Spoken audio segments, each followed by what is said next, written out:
Everybody's in a hurry to get started this morning, huh?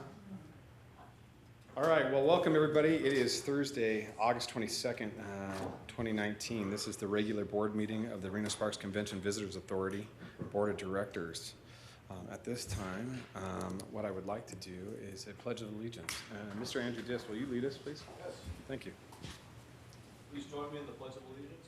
Pledge allegiance to the flag of the United States of America and to the republic for which it stands, one nation, under God, indivisible, with liberty and justice for all.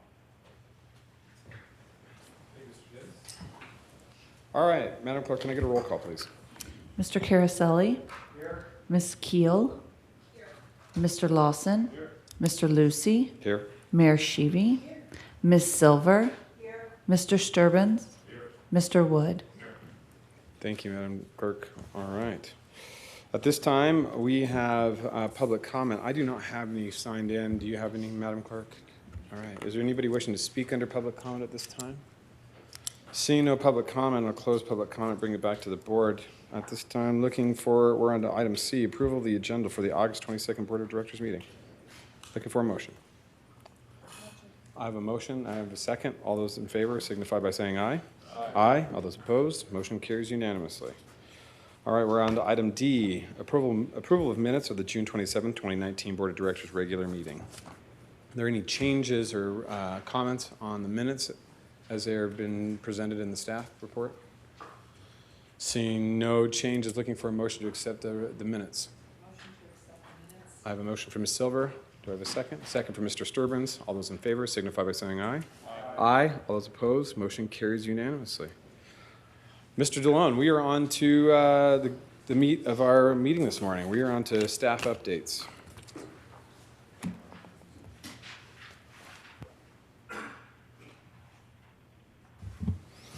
Staff updates, sir. The final numbers are in for fiscal year 2018 and 19, and they are now reportable. The outlook has been very good for the last year. The Washoe County average daily rate stands for the 12 months ending June 30 at $115.53. This is an increase in fully 10.7% from the year prior, $11.12 higher as the countywide average daily rate. That's excellent. For the 41 hotel properties within the county, the average daily rate is higher still at $121.09. This is an increase year over year of fully 10.5%. For the first time in the destination's history, taxable room revenue in Washoe County exceeded $401 million, and overall occupancy is represented at 67.7%.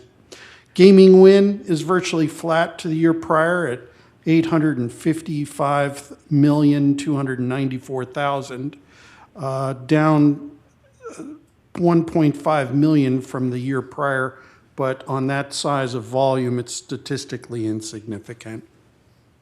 With air service, as reported by our partners at the Reno-Tahoe Airport Authority, year-over-year passenger counts are up 4.1% at 4,298,000 inbound, outbound.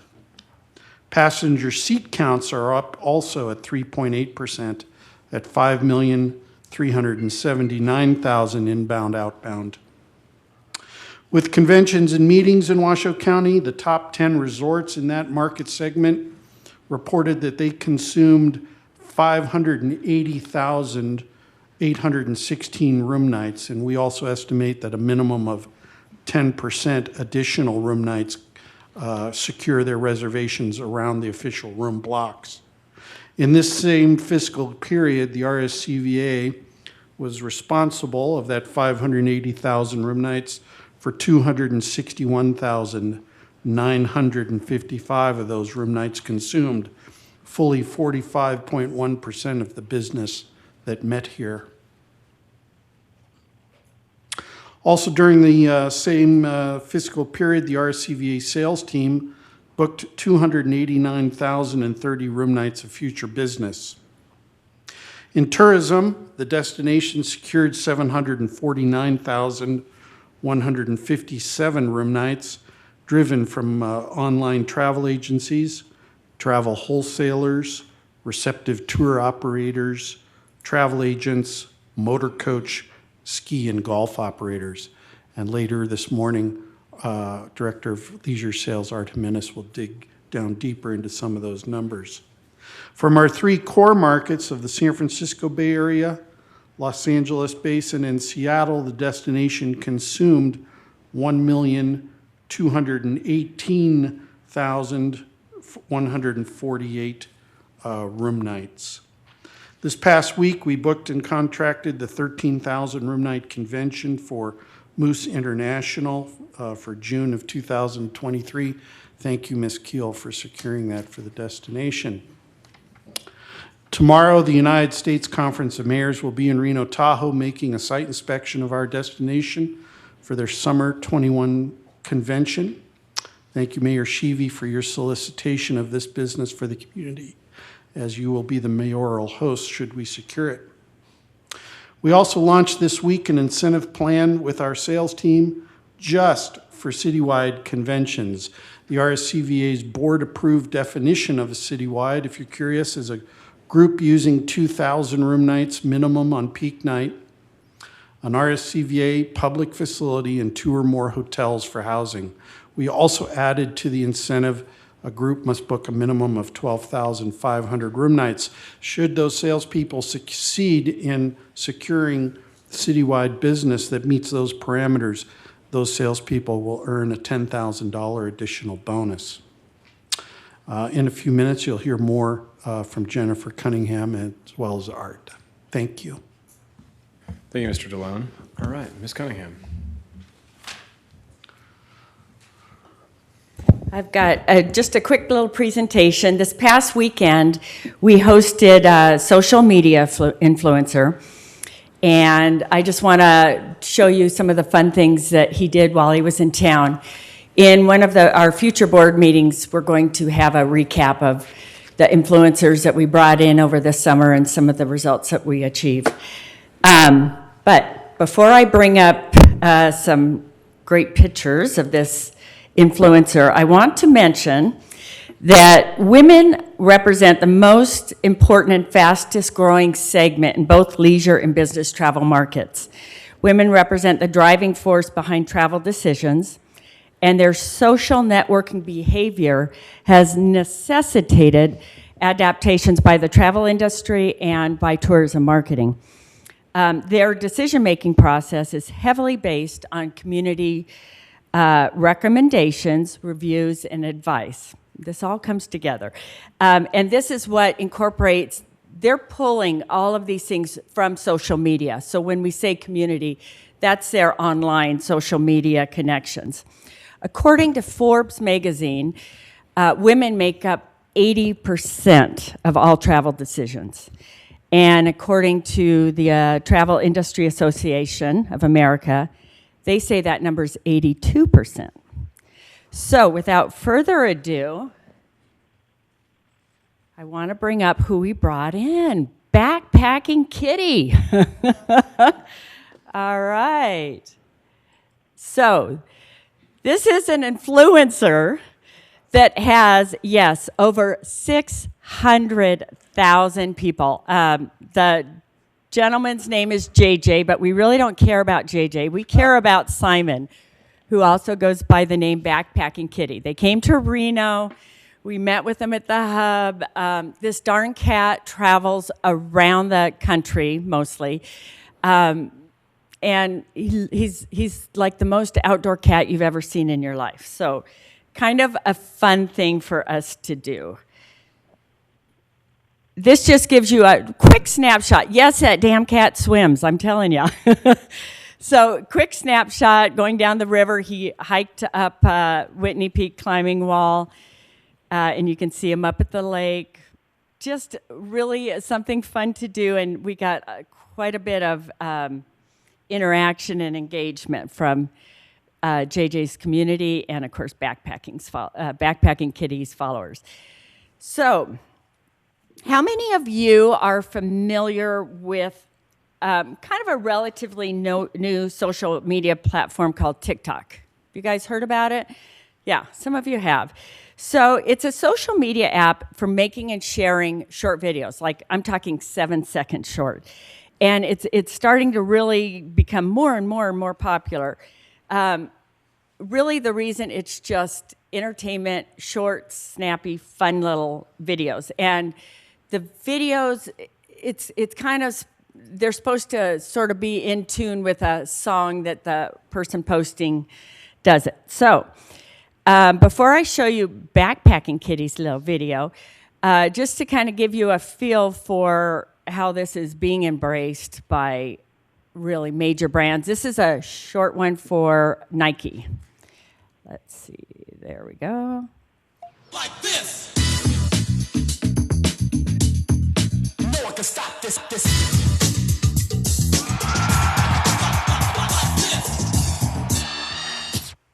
There you go. And then we have our own Backpacking Kitty. Is that bag not cute?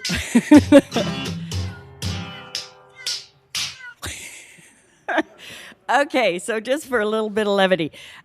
These you don't see too well, but this one with 327 views, I'm guessing that could have been one of his first posts on TikTok. In Colorado, 2,400. Looking into the bathtub at, like, it looks like a lizard, 5,000. So then he comes to Reno. This we did a snapshot of yesterday morning. So 177,000 with him in the paddleboard. That grew overnight about 10,000 extra views to 180. But this one's amazing. So this one literally shows him jumping from one rock to another.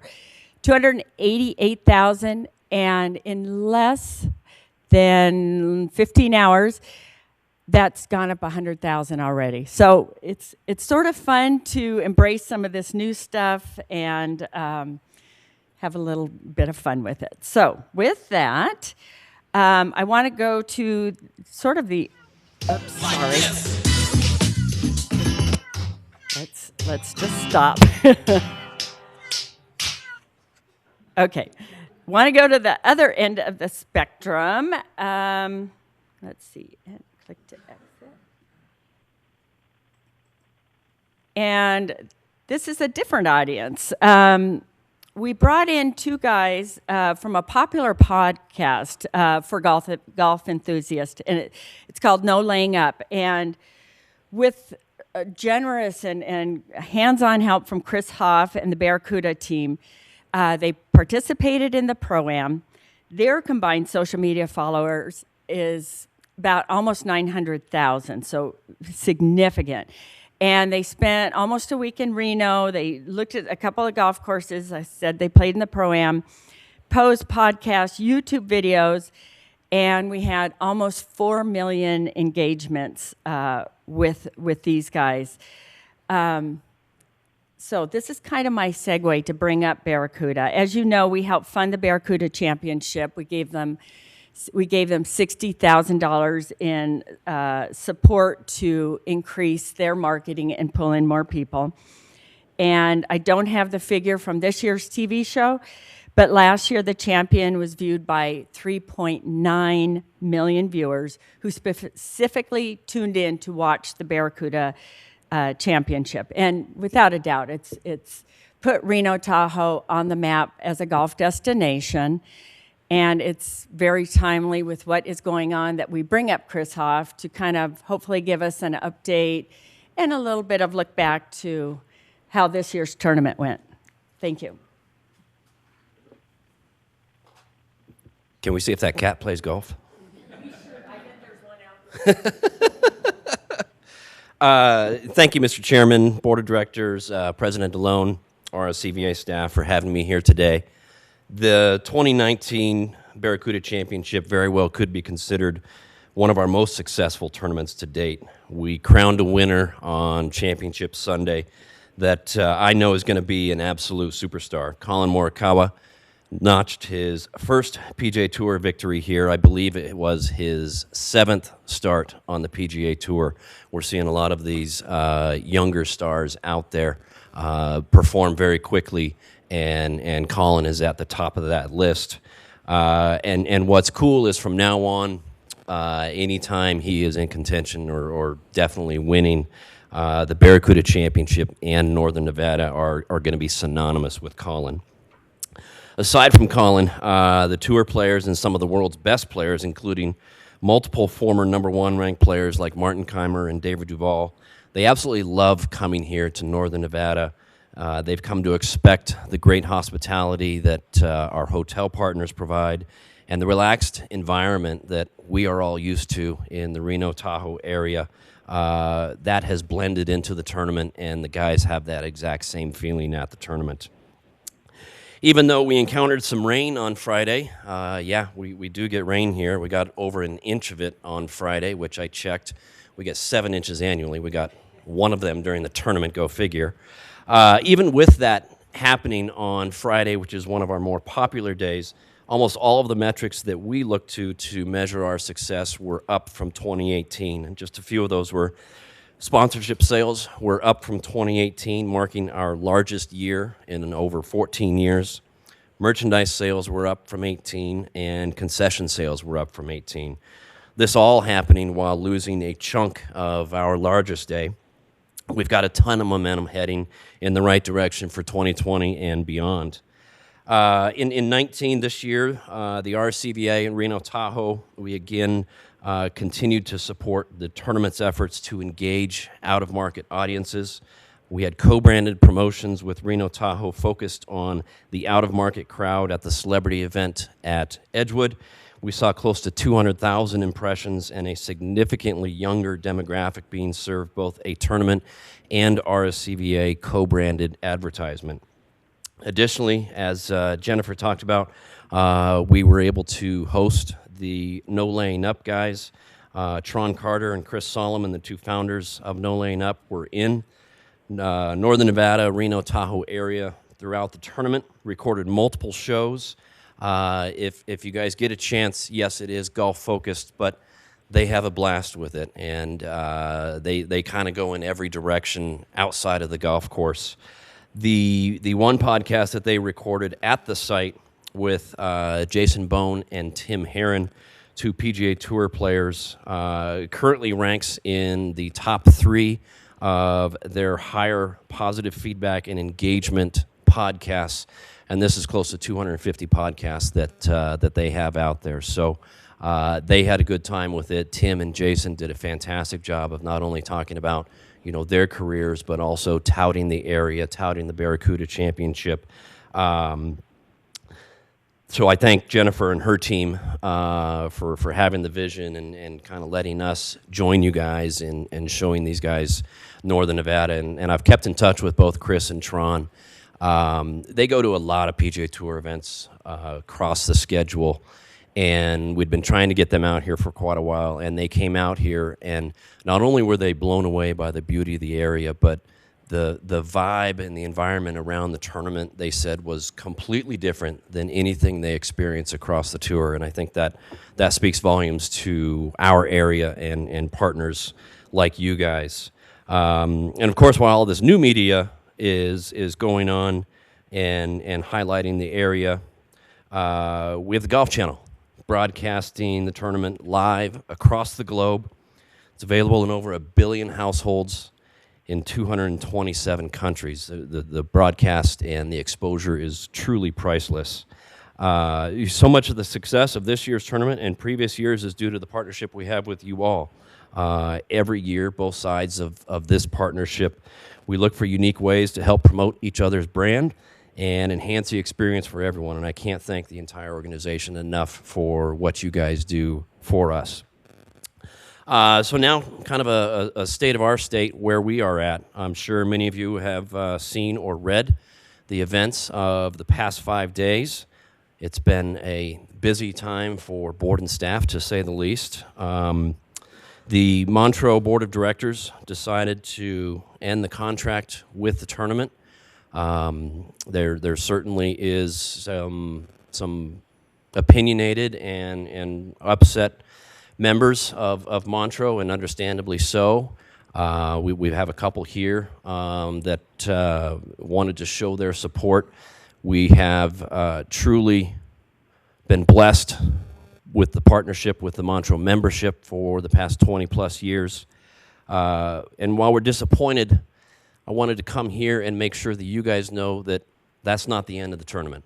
Montreux is and has been our host site.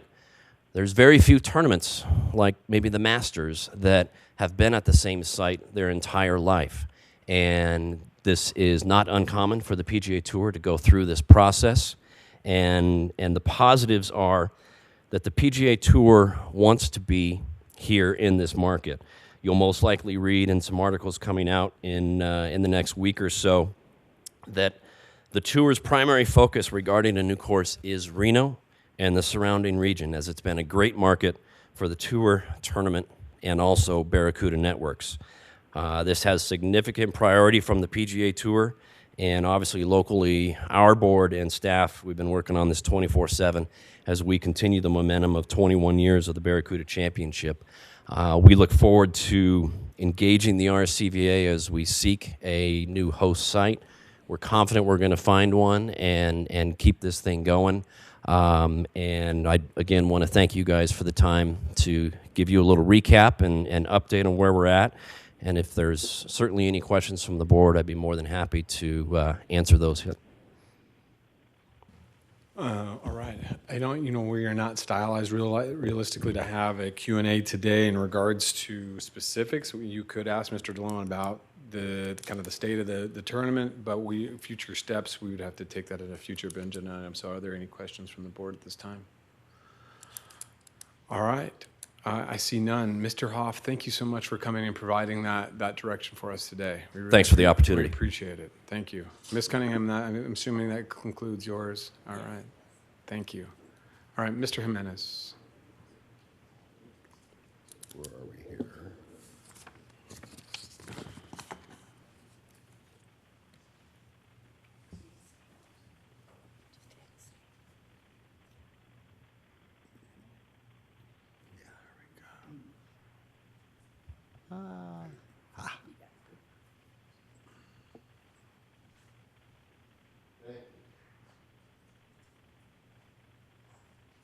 Okay, thank you. Mr. Chairman, Board of Directors, I prepared a little update on our year-end recap for the Tourism Sales Department. I just have a handful of slides and they go kind of quick. So for the activity, the team manages over a dozen top-line programs, and here are just a few of the success examples. Our event surveys. Our hotel partners are happy with our client development and appreciation events. This year we scored a 95% satisfaction from all of our hotel partners. FAMs, we believe that seeing is believing. This year we hosted 13 FAMs versus 11 last year, and require a lot of manpower and planning and actually executing the FAMs because we're with the group 24/7 for up to 7 days at a time. Partnership marketing. We develop campaigns to support our need periods. One of our goals is to decrease the booking windows within 7 days. And when we started doing this, booking windows were about 70% of all visitors would book within 7 days during the need periods. We've narrowed that down to about 38%. It's important to get the bookings on the books, further out. And of course, our sales missions. We continue to support marketing initiatives with travel trade programming in our key media markets. And then travel agent programming. We communicate and educate this extended sales force, a very important sales force for us that we cultivate and work with them. And we work with MailPound. So we reach 55,000 travel agents monthly through a variety of communication tactics. And our efforts are working. We've had 6,400 more visitors go to the travel planner portion of our website. We went from 5,400 to almost 12,000 visits in fiscal year 19. And trade shows and conferences. We've conducted direct selling at 19 more events in fiscal year 19 than last fiscal. On the airline side, we're able to connect the airport with the right folks at United Airlines to begin promoting the extended non-flight service beginning next month. And also tourism will be working with United Airlines Vacations to promote the service as well. On the administrative side, as you can see from the previous slide, we're pretty busy, and it's important to manage the team's activities and travel. We want a good work-life balance for the team. Budget management, tourism sales has come in under budget each of the last 2 fiscal years. And the team realizes that we're stewards of tax dollars and want to make sure that we're spending our funds the best way possible. Database management, we continue to maximize our digital data source programming to ensure that we have the right clients at our events. And then event follow-up. We now have a very efficient event follow-up process so that our clients have the right access to the right tools. And then finally, our hotel supplier relations. We align all of our programming with our hotel partners to make sure that we're working together on all of our programming. A little China update. We officially launched the China program in February of 2018. I just want to point out a few key areas. Sales destination training. This activity has been conducted all in China and does not include any of the stateside trade show appointments. Media calls. The team has done a very good job in promoting Reno Tahoe in China, conducting 84 media calls that have resulted in over 500 media placements. And of course, seeing is believing. We've had journalists here from Vogue, from China, Vogue Magazine, National Geographic, Elle, Robb Report, and so on and so forth, along with key tour operators. And then, I guess the ultimate measurement, the room nights. The room nights were not where we had hoped they would be. It's kind of tough. You know, over the last 12 months, we've seen 44% reduction in visa issuance from the U.S. government to Chinese visitors, along with the yuan is down 9%. So there's a lot going on that affected this. And later in the meeting, we'll address our proposed China programming going forward. And finally, room nights. Room night production in the third-party channel, as Mr. DeLone mentioned earlier, which includes the OTAs, travel wholesalers, receptives, and so on and so forth, generated nearly 750,000 room nights in fiscal year 19. So despite a decrease of 7%, year-over-year third-party channel rate management aligns with the hotel strategy to increase hotel room nights. We achieved 87% of the fiscal year 19 goal, and ADRs in this channel did increase by $2.42. So that's just a quick recap of the year. Are there any questions? Any questions for Mr. Jimenez in regards to tourism? Seeing none. All right. Thank you, Mr. Jimenez. Appreciate it. Ms. Isaac, do you have anything to add this morning? All right. Mr. Chisholm. Yes, Robert Chisel, Director of Finance. Just real quickly, as was mentioned, the fiscal year ended. In your packet are the interim financials for May and June. I would like to point out that the June financials are unaudited. We are going through our external audit as we speak. Bailey is our external auditor and are going through our finances and our financial operation, and is all going well to date. We also recently completed an audit by the Public Employees Retirement System with no significant findings, which is always good to hear. For our capital projects, some larger items to note: the repairs to the roofs of the Livestock Event Center are completed. The new furniture for the public areas of the convention center have been substantially delivered and been set up. And we are still working on the demolition of the armory as we work through environmental mitigation issues on the building. And the LED lights for the Livestock Events Center arena have been delivered and will be installed in September. And that's all. All right. Any comments from Mr. Chisel? All right. Seeing none. You know, I want to make a few comments this morning. First off, I want to thank Mr. Hoff for coming and giving us a presentation on the kind of state and status of the Barracuda. We've had a long relationship with Barracuda here at RSCVA. It's 20 years in our market. It's a big tournament for me because it is a county tournament and it's within the county and it happens to be within my district.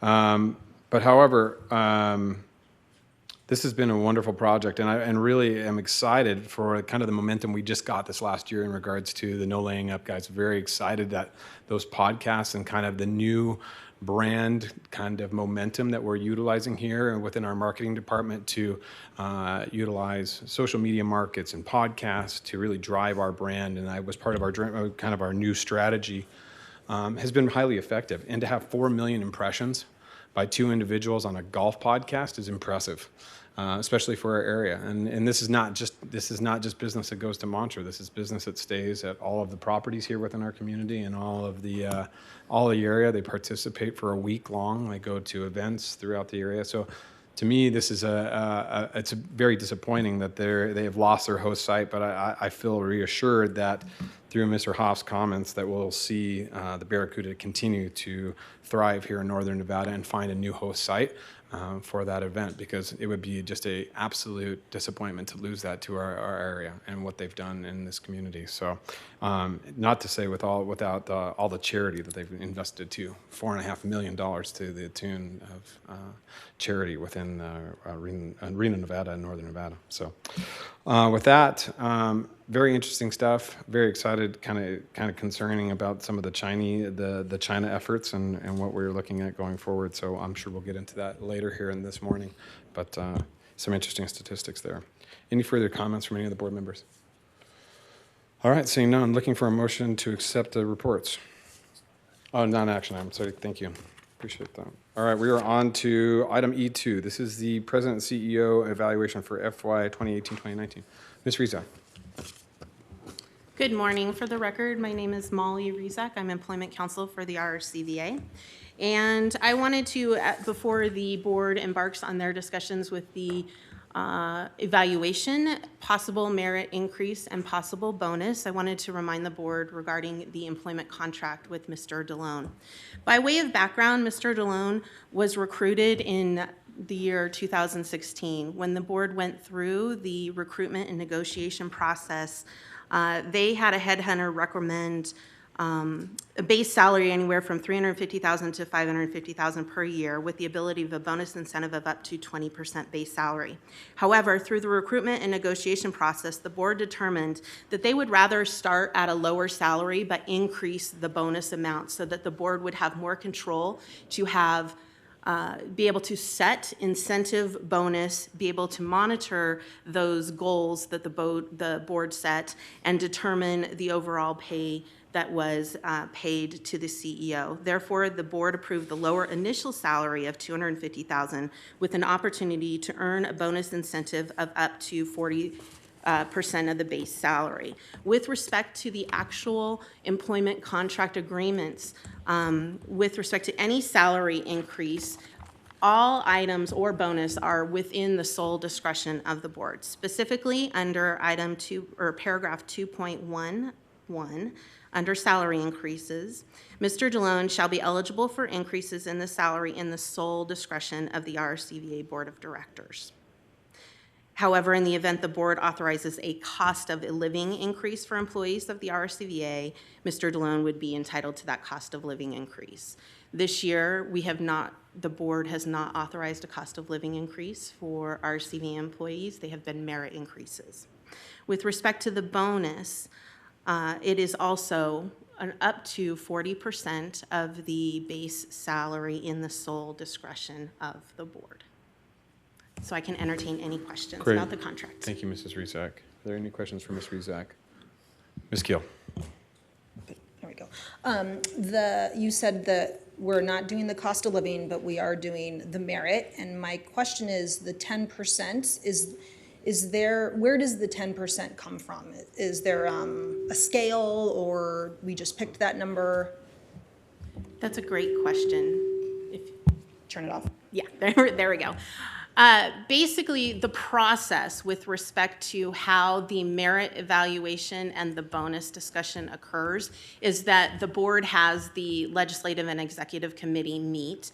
There is a process where Mr. DeLone does a self-evaluation, the staff does a 360 evaluation, and then the board does their evaluation. The legislative and executive committee meets, and they make a determination as to what their recommendation is with respect to the merit increase. They made a recommendation of 10%.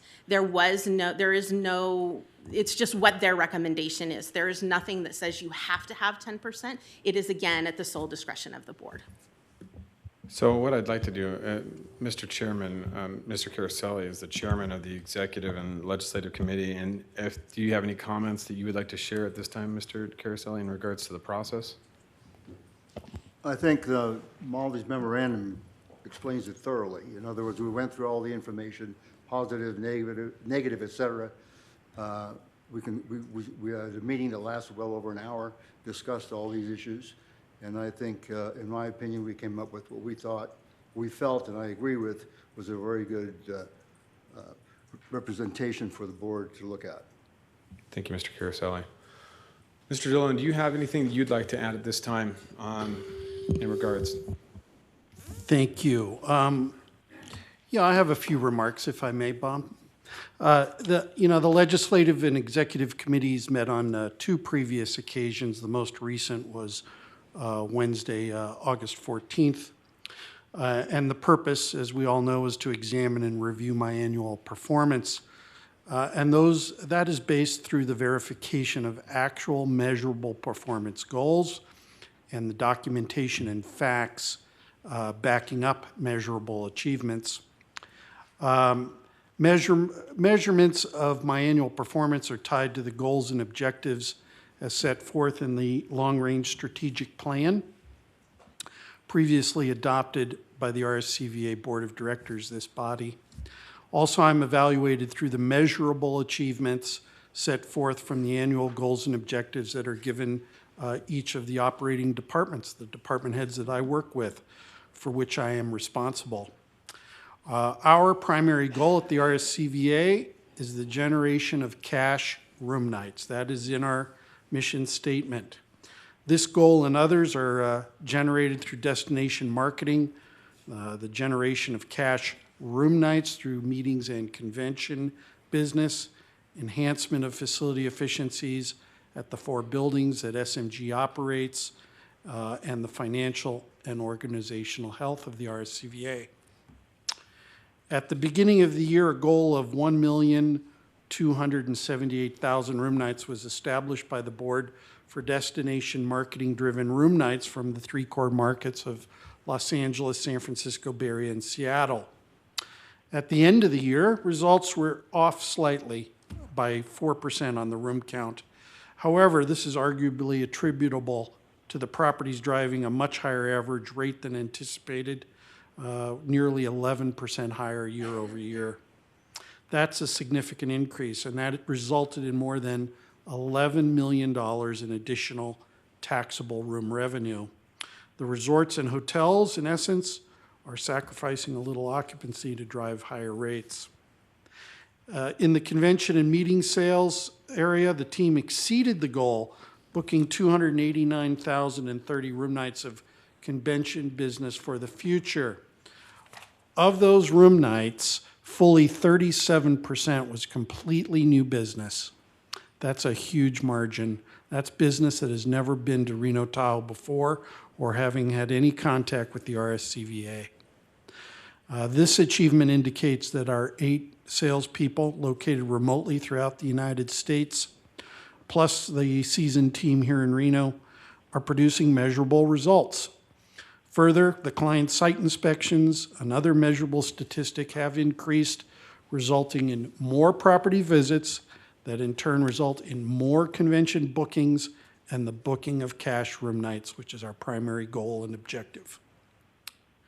Accompanying this previous goal is client satisfaction.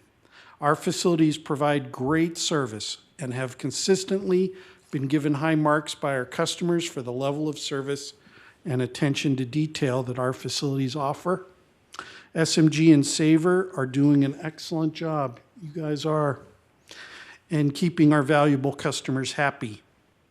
The financial health of the RSCVA is excellent. We've met our revenue expectations and we've greatly controlled our expenses this year. We refinanced our long-term debt, taking full advantage of lower bond rates, which saves the RSCVA significant money year after year over the long haul. Organizational health, another benchmark, is excellent. We have an outstanding management team and a superlative professional staff. I personally believe it's the best team of 52 employees the RSCVA has had in a very, very long time. We were officially nominated as one of the best places to work in Reno Tahoe by the Northern Nevada Human Resources Association. In order to secure this designation, the RSCVA employees themselves, through a third-party survey, had to evaluate the employer at a satisfaction rate of no less than 80%. We scored much higher. We scored 89% satisfaction. That is a outstanding achievement and a testament to our organization and our culture here. I've read the recommendation by the Executive and Legislative Committee, and while they unanimously voted to recommend a 10% increase in my annual salary, which I'm humbled and honored by, I personally feel more comfortable accepting a lesser 5% increase, which I believe is more in line with the organization's payroll structure and the senior leadership team for the organization. Mr. Lucy, again, I'm honored and humbled that the committee believes in my leadership and believes that the RSCVA is being led in the right direction. Thank you, sir. Thank you, Mr. Dillon. Mr. Caraselli. There were 3 committee members at the meeting, and yourself and Mr. Sturbins and myself, so I was wondering if you or Mr. Sturbins have any comment to make to the board referencing what we talked about and the decisions we came to. I agree, yeah, and I can definitely share my comments. If Mr. Sturbins wants to go first, or I can go right now. Or, Madam Mayor, I see you jumping on. I just wanted some clarification, because in here it says, okay, so the committee comprised of 3 people from the board, correct? One absent. Oh, whoa. And then to clarify, it says in here, these 6 responses total to the survey. So are we talking about the executive board? There were actually, when we initially sent out the packet for the Legislative and Executive Committee, there were 6 responses from board responses. When we actually met that morning, we received 2 additional responses, so we added those. So it was 8 out of 9 that were reviewed by the Legislative and Executive Committee. Okay, and how many survey responses came in from the executive board? From this board? The 360, is that what you're, so the 360 was 4 out of 4, 100%. Okay, and then how many board members from here participated? From the board, it was 8 out of 9. Okay, all right, thanks. All right.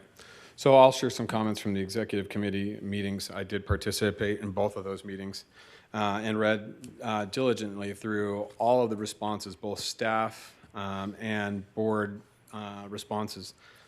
And based upon my reviews of Mr. Dillon, and I have nothing to hide from anybody. I gave Mr. Dillon some good reviews, and I also gave him some very challenging, mediocre reviews. I said there are some things, and I've said this a number of times. I've said it, and you can go back and look at the minutes.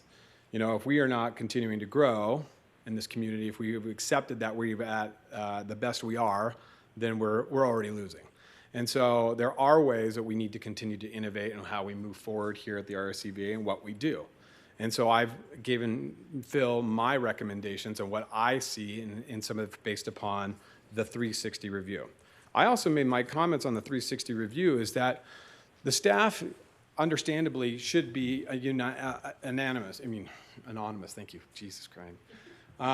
Anonymous, I can't even get it out this morning. Anonymous, thank you, Stan. But the board, however, the way that the survey was comprised, I felt that we were robbed of our abilities to really give him a true review. A true review in the sense that we were able to quantitatively ask and say we agree or disagree about certain very vague questions. However, we weren't able to give specific responses of why we felt that way. And we didn't really tell him who those responses were coming from. I know he knows where my responses came from because I sat down and told him. But I don't think that he had that ability to, or that purview from any of the other board members, unless you've sat with him yourselves and shared those responses with him.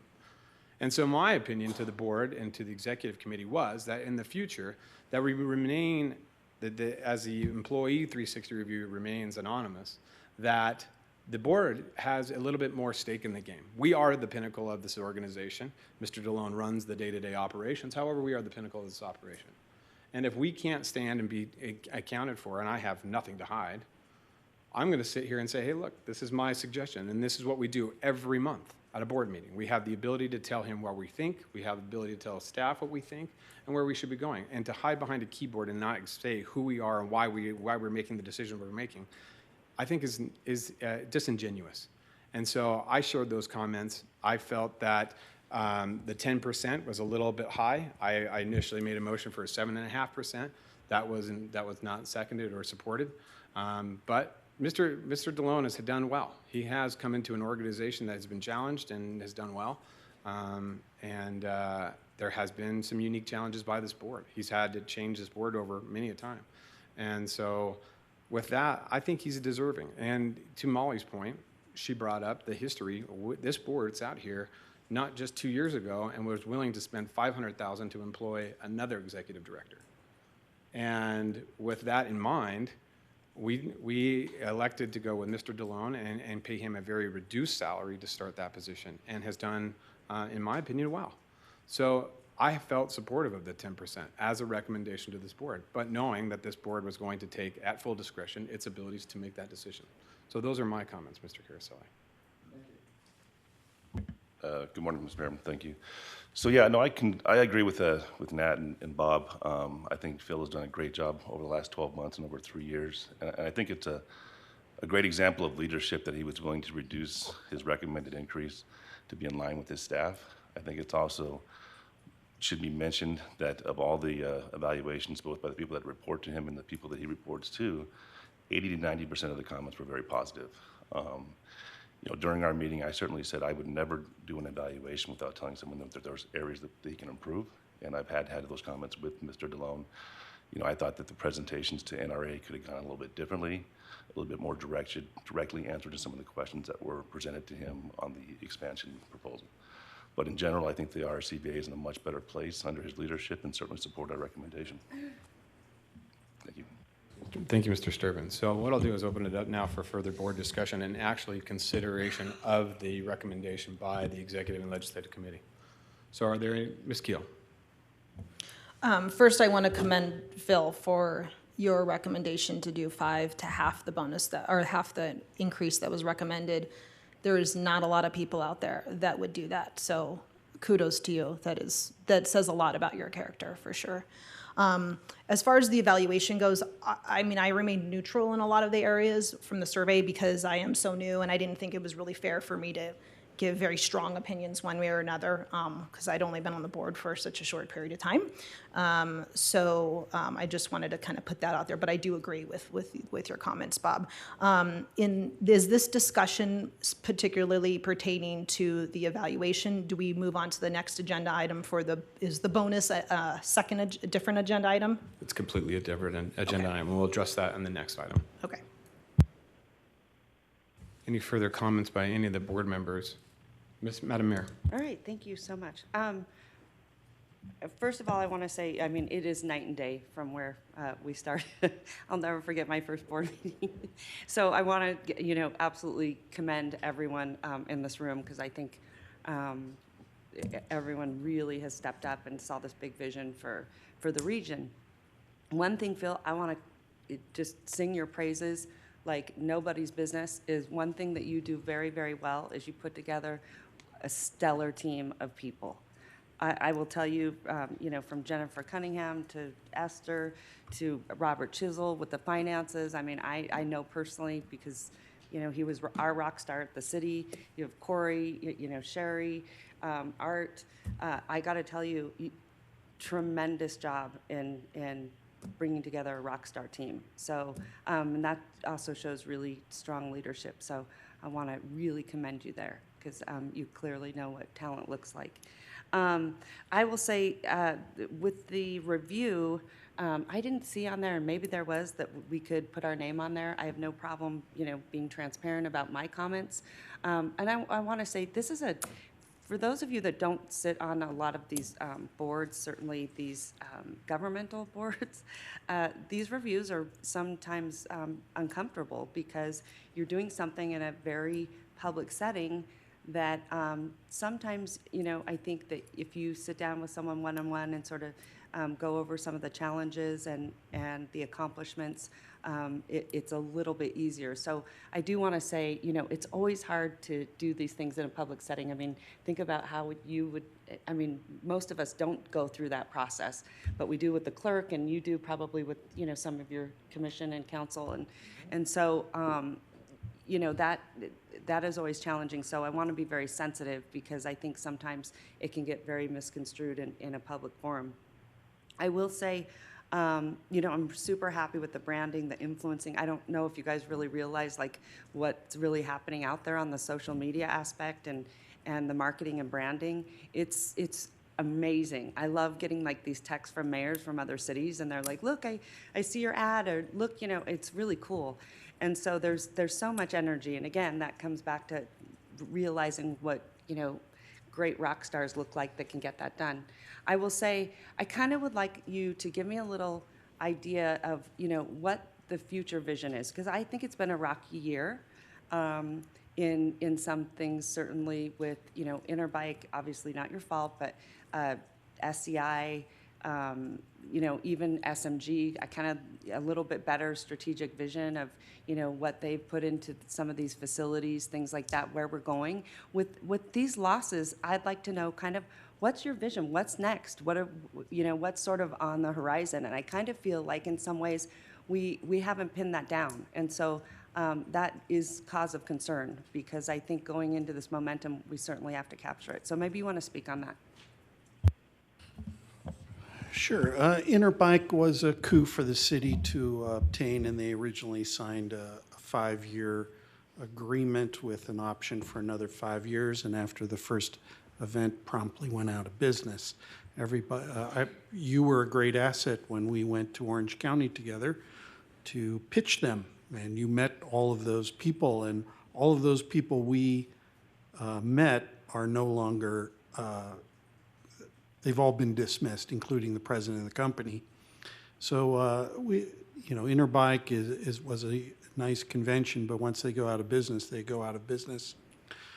In July, SCI notified the city that of their 3-year agreement with the community in 2021, their last year, they felt it was in their best interest to go back to Las Vegas.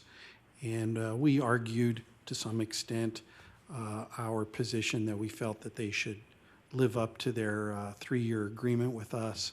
And they, on their legal footing, chose not to. SCI is an unusual beast. They have come here since 1989, have had 22 conventions in the city over the 30-year period.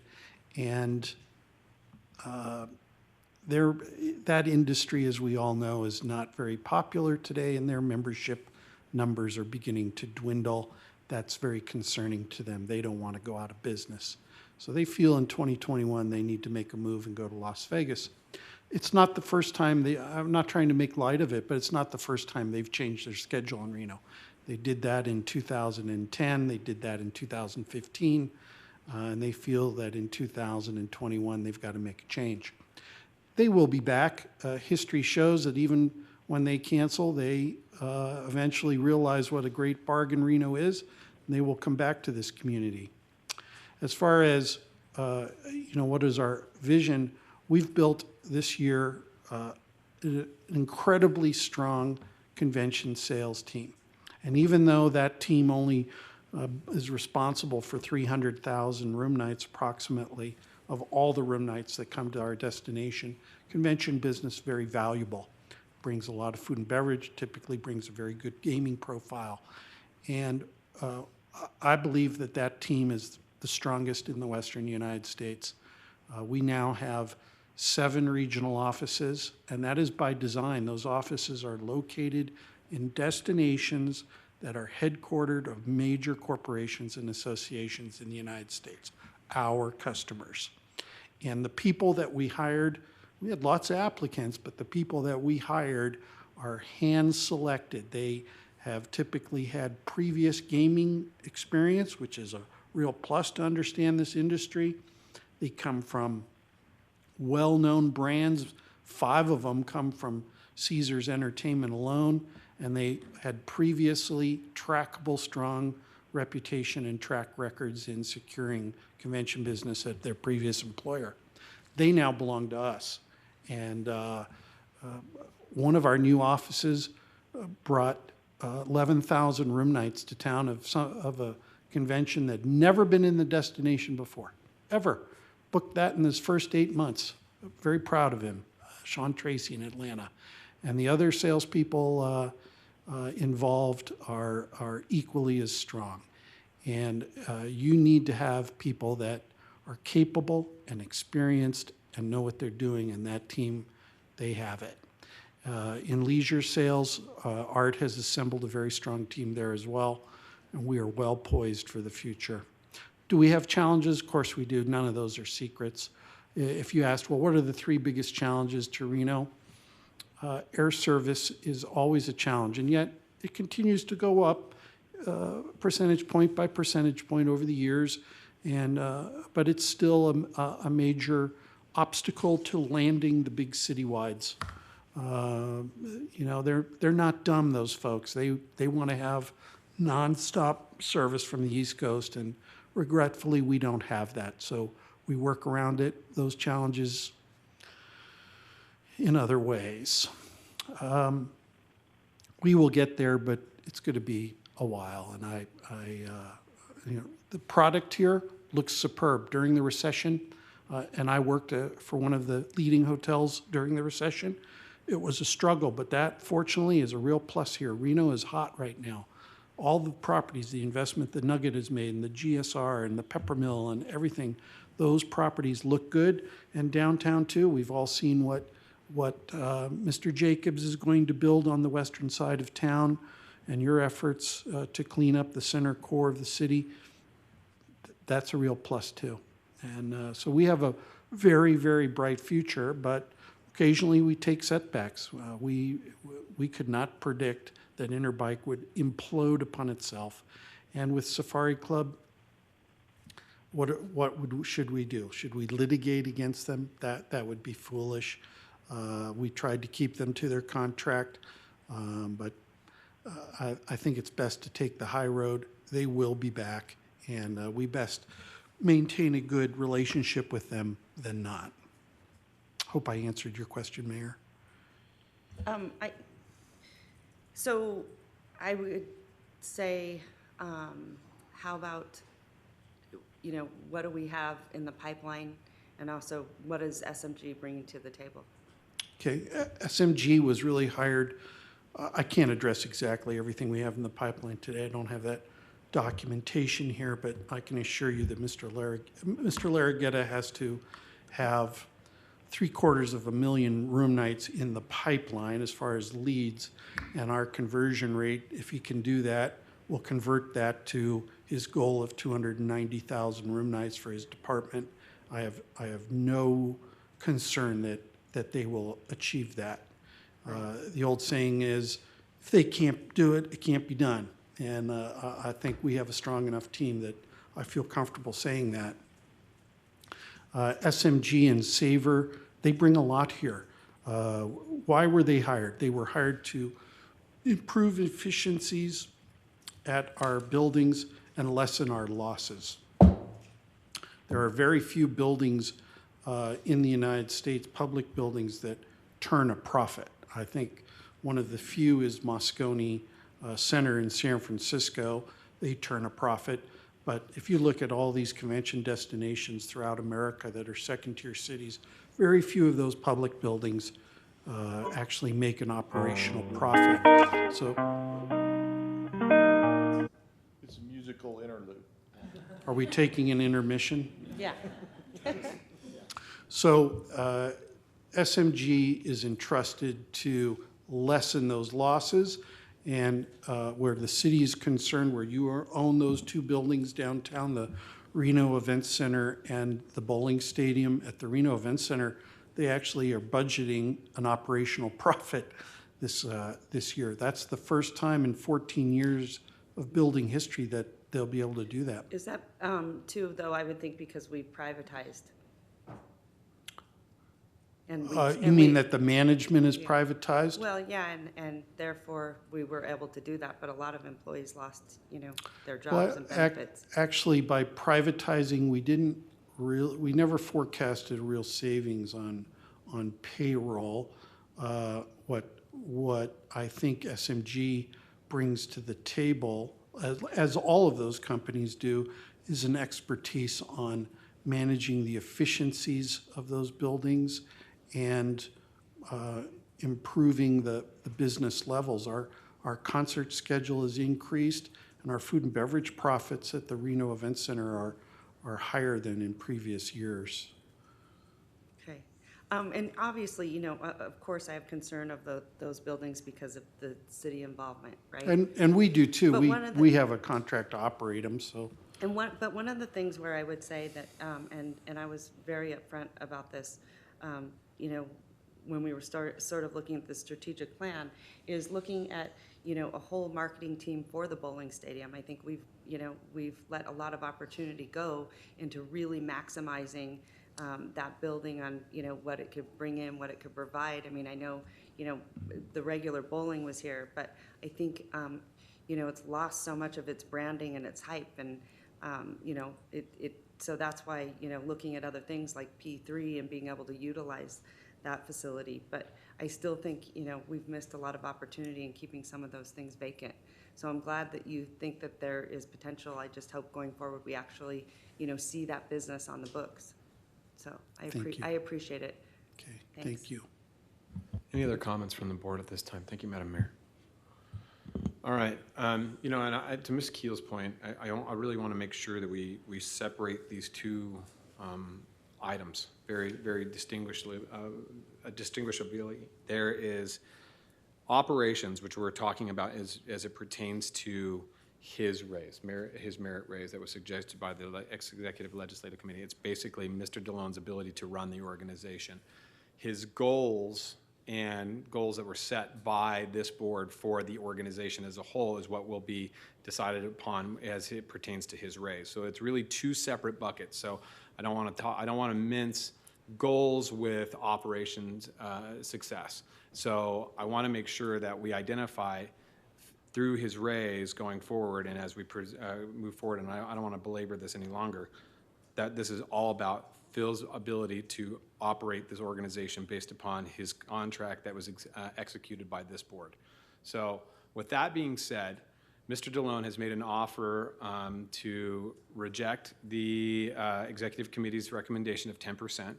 And I want to put on the record too, also, that his salary currently is $275,000, correct, Ms. Risa? And a 10% increase to his pay would be $27,500 over the period of a year. However, and which would bring to a grand total of $302,500 for a total annual salary. However, 5% would only represent roughly $14,000 raise for the year.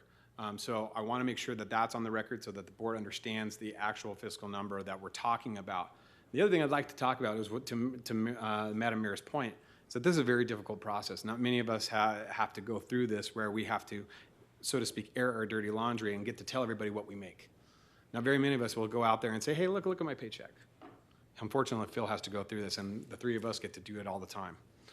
And, you know, my $60,000 paycheck at the county is amazing. I mean, it's huge. It pays for lots of stuff.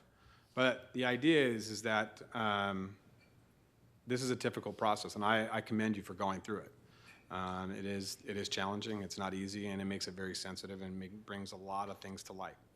So with that being said, I'm looking at this time for a motion or any further discussion from the board in regards to Mr. DeLone's recommendation of a 5% merit increase to his base salary. Is there a motion? That the only, What's that? No, I mean, we can talk about it. Remember, it's at the discussion of the board. I didn't see a suggested motion in here, so I'm not exactly sure what we're looking for. Ms. Rizak, do you want to clarify that for Mr. Lawson? Again, it is full discretion of the board. You can make a motion at any percentage that you would like. We're just talking strictly about salary increase, not bonus. It is solely an increase at this Okay, point, so I'll an make increase that to motion. merit. I'll make the motion to accept Mr. DeLone's offer of a 5% increase to his current salary. Okay. I have a motion from Mr. Lawson, second from Mr. Wood. Any further discussion? Seeing none, all those in favor signify by saying aye. Aye. Aye. All those opposed? Motion carries unanimously. All right.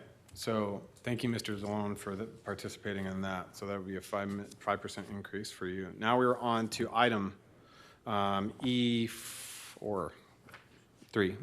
Thank you. So Ms. Rizak, please take us into this item. This is the consideration of his bonus.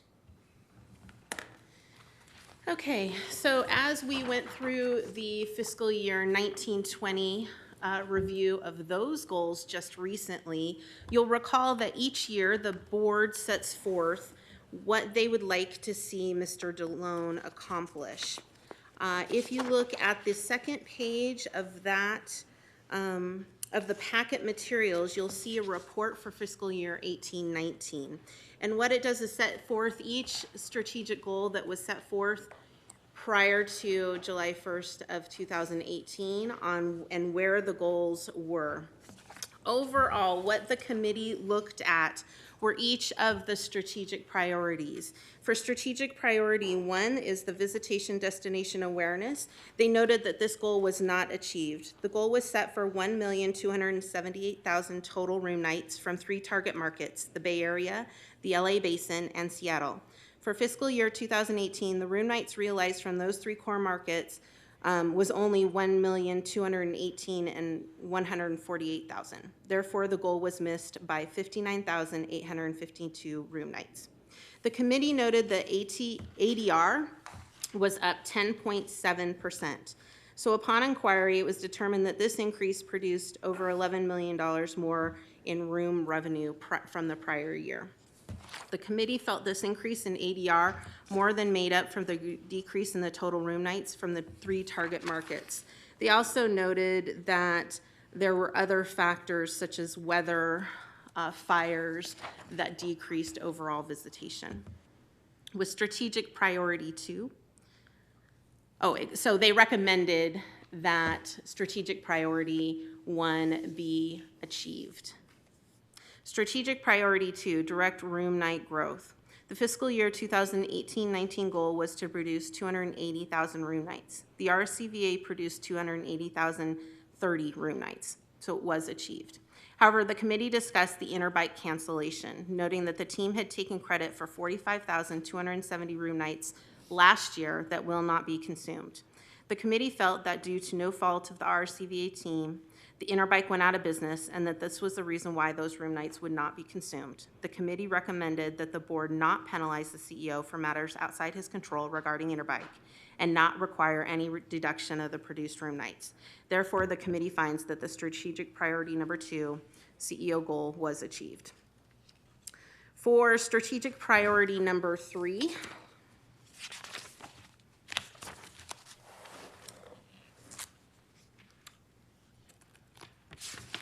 actually going to strategic priority number 2, client satisfaction, that was found to be achieved. SMG conducted post-event surveys that detailed an overall satisfaction of at least 90.4%.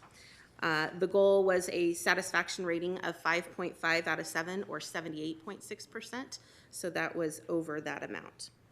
For strategic priority number 3, which is facility efficiency, facility management, the goal is to realize the highest best use of the facilities and to increase fiscal year 18-19 revenue by facility over fiscal year 17-18, excluding the National Bowling Stadium due to the renovations. Without MBS, revenue increased 22.1% from $6.18 million to $7.54 million. But even including MBS in the accounting, revenue increased 10.5% from $7.17 million to $7.92 million. So that the committee found that that was achieved. For strategic priority number 4, the first one is leadership, maintaining a solid executive management team. This was on the board evaluation. It was a question on the board evaluation.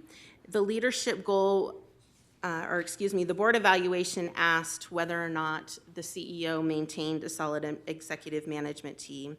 And the evaluation survey, 100% of the responses were positive, where 2 responses agreed and 6 responses strongly agreed with the statement that Phil DeLone built a solid executive management team. So the committee recommended and considered the CEO goal had been achieved. On organizational health, with an employee satisfaction, The committee again noted that the RSCVA was nominated for the first time for Best Places to Work with an overall score of 88.09%, and that on the second part, that he maintained his current community involvement levels at least 50, as he had at least 122 engagements and meetings in the community. On financial health, he was to be within 5% of his fiscal year bonus, and they also found that this was achieved as the unaudited budget indicates that the RSCVA was under budget. Therefore, in light of those findings, the committee noted that, or recommended that the board find that all the fiscal year 2018-19 goals were achieved. Then they discussed the fact that there was an eligible pool of 40% of salary per the contract. Again, under the contract, it is fully at the discretion of the board up to 40%.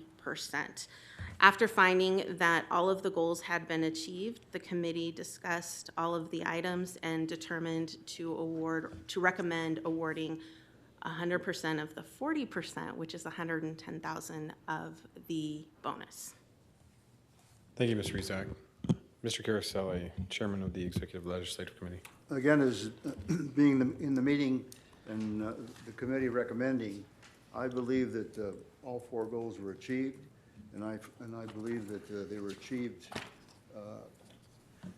I'd say, in a very strong fashion. And then I, in my personal opinion, felt that he should receive up to the 40% bonus that's allowed, and I would stand by that recommendation. But I think Mr. Sturbins and Mr. Luce, you have certainly, I'd like to hear their comments for the board based on what you heard. Thank you, Mr. Caroselli, and I'll share my comments briefly. A majority of these priorities were set by this board within our strategic plan, and we worked most of us worked very diligently upon.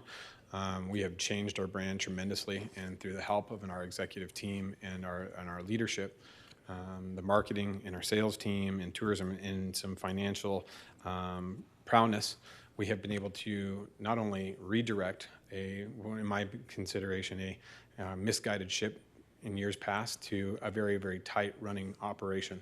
And to see this type of success, even with the challenges that we've seen with the loss of Interbike and potential loss of 1/3 of the business from the SCI, I see that this is a functional benefit for us to continue to move forward. I would like to see going forward that as we set these goals and as recommendations are brought forward in the surveys, that those surveys are considered in future goals and how we move forward and how we ultimately change our strategic priorities.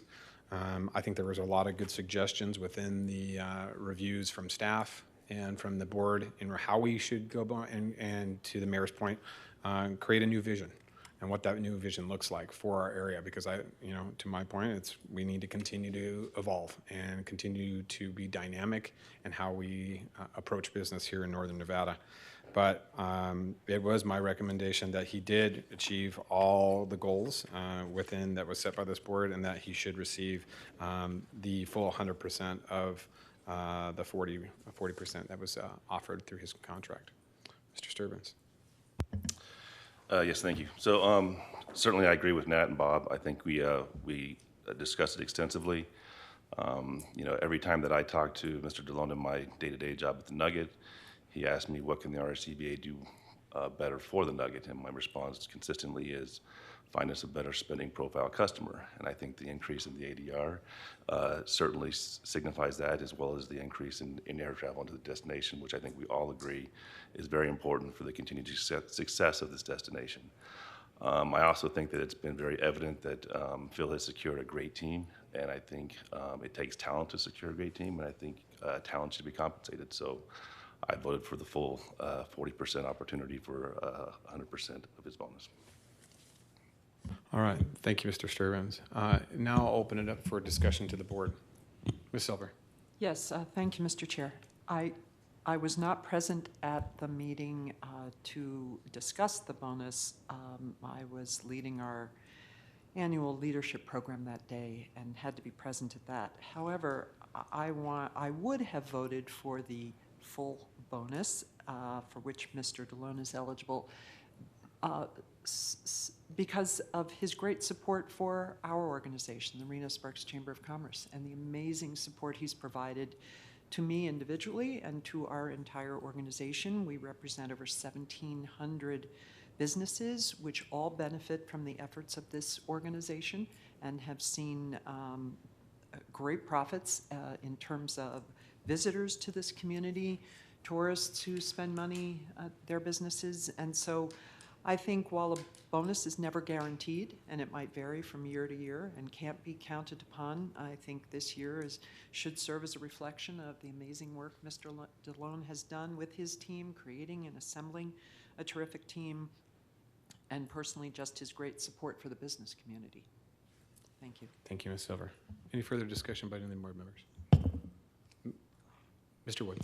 Yes, I'd just like to echo everybody's opinion on the team. I think Phil has put together a fantastic team, and I think you really have to take that into consideration with the bonus. I agree with the findings of going with the entire amount of bonus available. The one thing I would like to see possibly in the future is if we're going to continue with a multiple choice type of survey, there should be the availability of making comments on each of those specific areas. That was one thing that I think was lacking and probably needs to be corrected. Thank you, Mr. Wood. Ms. Keel. Well, I am certainly not excited for this to be my first board meeting and for me to disagree with the board, but I do want to say that I do feel that Phil does an amazing job, and from what I understand, it is night and day difference. I'm just going strictly off of my experience in doing evaluations within the several companies that I've ran in the past and the way that everything has been outlined. As far as strategic priority number 1, the ADR, at the end of the day, revenue is king, right? So I do agree that there needs to be some concessions given for the revenue increasing, even though the room nights have not. However, I would suggest that ADR is driven a lot by the individual properties, given the investments that the properties have made, them holding their ground on ADR, the investments in marketing that the properties have made. So while I am in no means saying that there should not be any credit given to strategic priority number 1, I don't believe that there should be 100% of strategic priority number 1. Strategic priority number 2, as far as group room nights goes, in all of my experience in dealing with sales forces, which even though Phil is CEO, I mean, he's in sales. We do not bonus and commission people on groups that cancel. There's lots of different reasons why groups cancel. Obviously, Interbike, Phil had nothing to do with that. That was not his fault. That was not his team's fault. But the fact of the matter is, those room nights, that revenue is not coming to our destination, and those room nights were not substituted with other groups coming. So again, I'm not saying that he should get 0% of that category, but my sales manager, who is in charge of Interbike, is not getting commissioned on that loss of business. So that's my opinion on that one. And then as far as the facility efficiency goes, it was a little confusing because in the priority it says improve operating revenues and minimize losses, but in the goals it says increase revenue, and it didn't mention operating losses or profit or there. So it was a little confusing on if the goal was strictly revenue, but not necessarily minimizing the losses. So I just wasn't really sure. I think that should get a little bit more clarified in the future. So again, Phil, I do think you do an amazing job, and I do think you need to be bonused and rewarded. I have people in my company who they don't usually get full bonus, but they get a very good bonus. They might get 80 or 90%, and I make sure that they know that they're doing an amazing job. And just because you don't get 100% doesn't mean that you're not doing a good job. It just means that you might not have hit every single area, but you should still be rewarded. Thank you. Thank you, Ms. Keel. Madam Mayor? All right, thank you.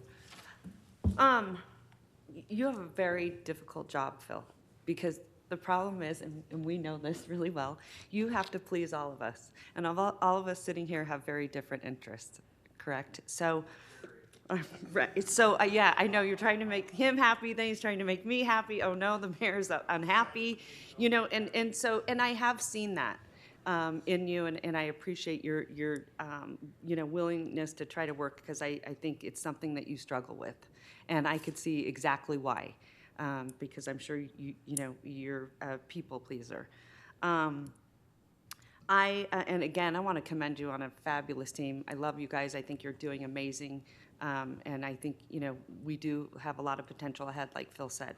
However, I am going to be the unpopular one. I am still really concerned about the facilities and the vacancies happening in those facilities, obviously because of my position with the city.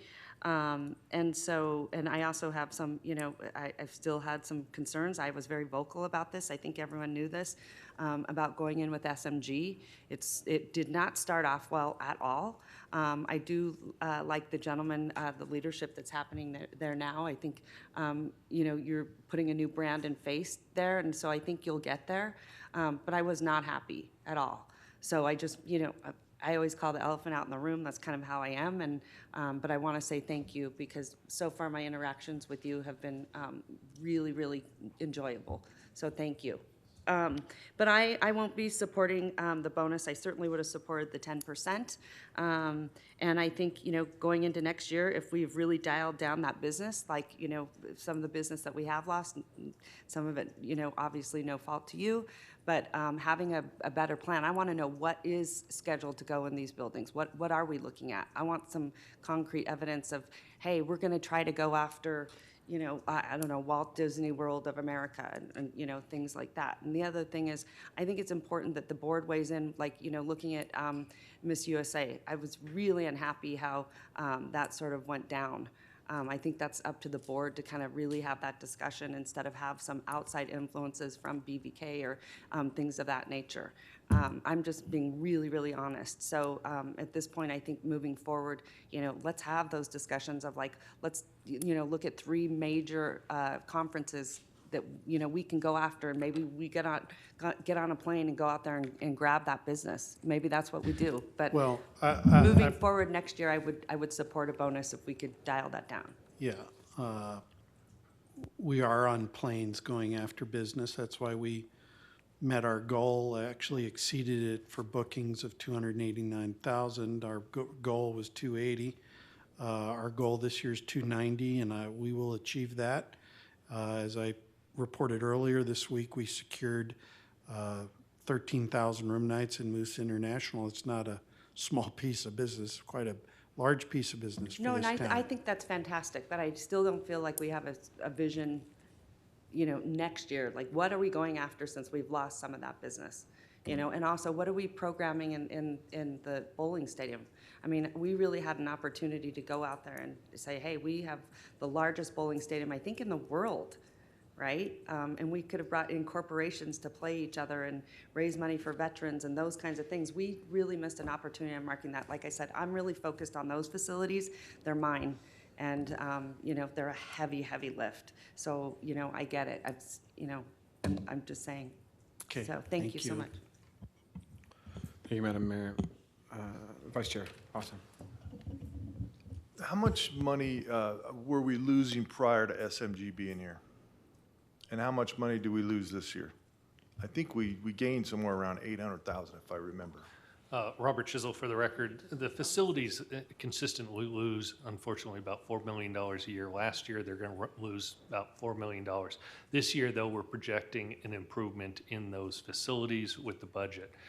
Last year was a transition year for SMG. There was a lot of additional expenses as they ramped up, the SAVOR and the other items. So this year, we are projecting an increase in operational efficiency. And as was noted, the Reno Event Center was noted to have a profit, not large, but a $30,000 profit a year is still a profit when will be the first time any of our facilities have turned a profit, any of those 4. I think that, for me, is the bright side. And I agree that there was a rocky start with SMG, but it got a lot better in a big hurry. And I thought they did a great job, and I think they continue to do a good job. And I love seeing Michael out at different events that I attend in those buildings. And he's out there talking to people and trying to make it better. So I think that part is going very well. Only part I wouldn't agree with 100% on is strategic priority 1. I get the revenue, because ultimately it's always about revenue, but the goal was not set on revenue, it was set on room nights or on, yeah. So, you know, that wasn't achieved, but at the same time, I get the revenue side of it, because ultimately, if you don't have money, you don't have anything, doesn't really matter if you get 1,000,008 people here and you don't generate any revenue off of them. So I think that was the only part that I would disagree with. But I think with Phil, you've done a great job. When I look at what happened last year, the curveballs that were thrown at you, the rocky road that we went down, and we still came out, I think, on top. And I think you did a great job, and I think the organization did a great job. And I have no problem with your recommendations to do the full bonus. But there's a lot that went on, and there's a lot of things that changed. And it shows the quality of the team, too, to be able to adapt and overcome. And that starts with you. Okay, thank you. Thank you, Mr. Lawson. Any further comments from the board?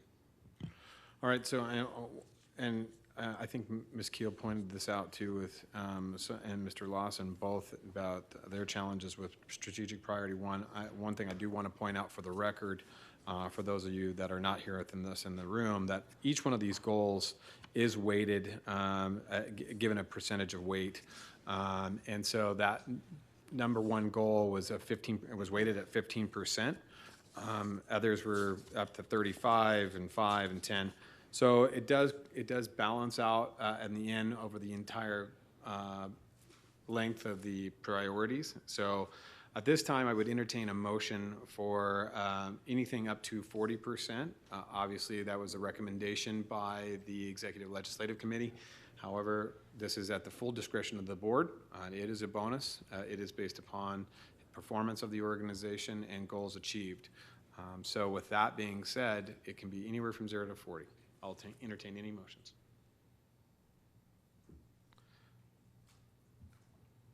I would recommend that we give Mr. DeLone 40% bonus for his performance during the fiscal year 2018, 2019.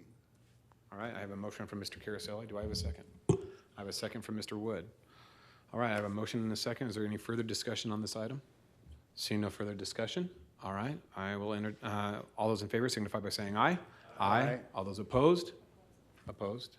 I have 7 in favor, 1 in opposition. Motion carries. So congratulations. Thank you so much for your hard work, and I appreciate the board and your ability to sit through and endure this process. It's not an easy one, it's challenging, but I appreciate you taking the time to share with the organization and Mr. DeLone your comments. And what I would like to say, Ms. Rezac, for the future, I would like to say that when we have these 360 evaluations going forward, especially as it pertains to the board, that we also have an opportunity to write in specific opinions and options for each question. I'd like for the executive committee to go over the questions, and so that they're maybe not as vague and they might have a little bit more clarity to them. And I would like, Madam Mayor, to your point, there wasn't an ability for boards to attach their name, but I would like that ability as an option, not mandatory, but an option, and for the next year's evaluations. Can I just add one thing? Yeah, Mr. Law. Can we make it editable, or edit, so I can edit it? Because I was on vacation and unable to edit the form and be able to put my thoughts in and send it back. Don't go on vacation. Unfortunately, I got to do that once in a while. Mr. Caraselli. The tourism business for a few years, and I would like to say that what Mr. DeLone has done in fact, I was the one that stopped the 500,000 potential offer to a potential new CEO, because we're really going down the wrong road. And I have not always agreed with Mr. DeLone since he's been there either. But that being said, let's talk about the facilities first. As far as the facilities are concerned, he's the first person that made the change. We all talked about what we're going to do with these facilities, what we're going to do with the facilities. We're the only bureau in the country that has this many facilities. Nobody did anything. Mr. DeLone came in and did something. Now we have a professional company running it. Maybe we still lost $4 million the first year, but he set the table for the future where there's going to be a lot less losses and more income. So the future, as far as the facilities are concerned, in my opinion, are very bright. Let's talk about air service. I'm on the Airport Authority. When I first got on the Airport Authority a number of years ago, we were in deep caca. Now we're continuing to show improvement and continuing to show growth for I don't know how many quarters going forward. Now that we have a group called RASC, and we have the airport, we have the chamber, we have the RSCVA all working together, air service is going to get better, which is the foundation of tourism. I guarantee you, we're going to have a flight from Atlanta shortly, daily out of Atlanta, which addresses all kinds. Atlanta is one of the biggest sources of group business in the country, next to Texas and DC. That's huge going forward. But again, the table's been set to get there. And then as far as room nights on the group side or the citywide side, this business doesn't operate at what, that all of a sudden you hire somebody on the group side and you're going to fill every room up with group business. It doesn't work that way. You're booking 2, 3, 4, 5, 6 years out, okay? And he's met his goals and what he said he was going to book, but I'll guarantee you as we move forward, and he's got a great sales staff. I'm on the front line. I see it all the time. I see the difference in what is here today selling Reno out there in these various areas than anybody else. Well, not anybody else, but a lot more people in this room. And I'll guarantee you, we have a top quality salesperson, and there are more sites that I've seen and experienced and know are booked for the future than I've ever seen. Why? Because of Mr. DeLone and the people that he's hired to do this.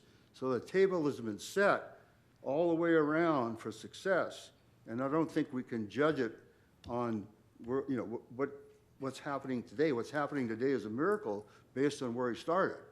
So those are just my thoughts that I think everybody should consider going forward as we change things or not change things, or maybe want to change his goals, whatever. We can all do that. We should all have our input, but I just want to give you a little basis of understanding about this business. Thank you, Mr. Kursel. I appreciate the perspective. You know, and I want to bring up one thing that Madam Mayor pointed out. You know, I absolutely agree with her that we need to continue as a board to participate in sales missions. We need to go with the sales team and the marketing team and Mr. Jimenez's team to these destinations when they have sales missions that we participate as boards.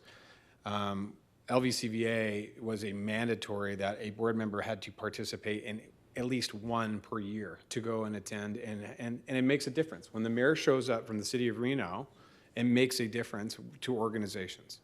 When a board member who represents an organization shows up and has a conversation with a piece of business, it makes a difference.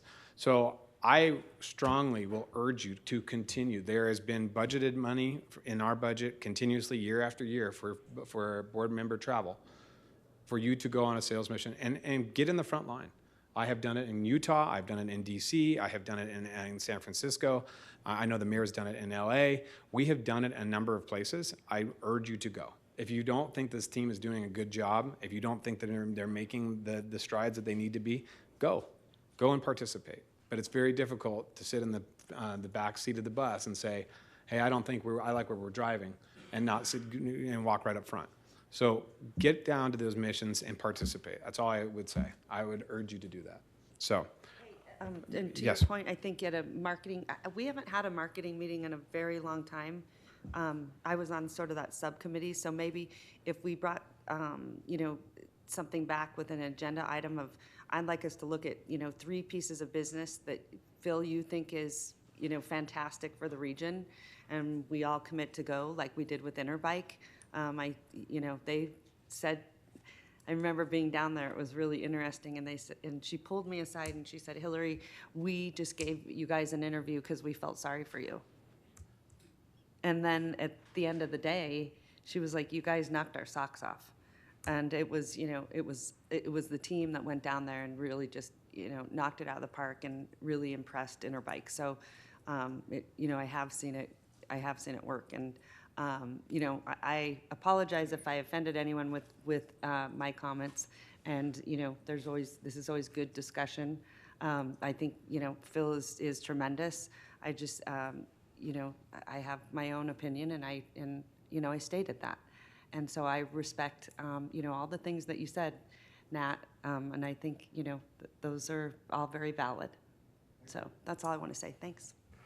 All right. Well, I appreciate the conversation today. I think this has been a very, very good conversation, and I think this is a very difficult one to have, but I think it's a safe space to have these conversations. This is where these conversations should happen. So, and at the end of the day, ultimately, this board is to blame, along with Mr. DeLone, if business doesn't happen. So we all share it in you. So All I can say is I don't want to come here if I'm doing a bad job. So, thank you. In all seriousness, thank you for your support today. Thank you for your comments. And, we all love our jobs here, and we care about our community. We will be successful as an organization. So thank you. Thank you, Mr. Thank DeLone. you for your support today. Mr. Caroselli. I left one area out, and that's marketing and advertising. And I think Jennifer and her team have done an outstanding job. That's another reason that the table's being set for the future.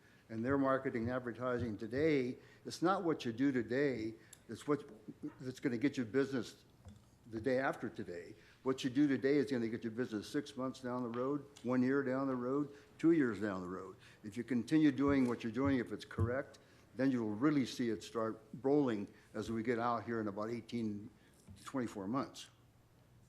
I would just say really quickly, Jennifer, you blow me away, because I'm around all these young whippersnappers every single day, through my business, and they're all influencers, they're all on social media.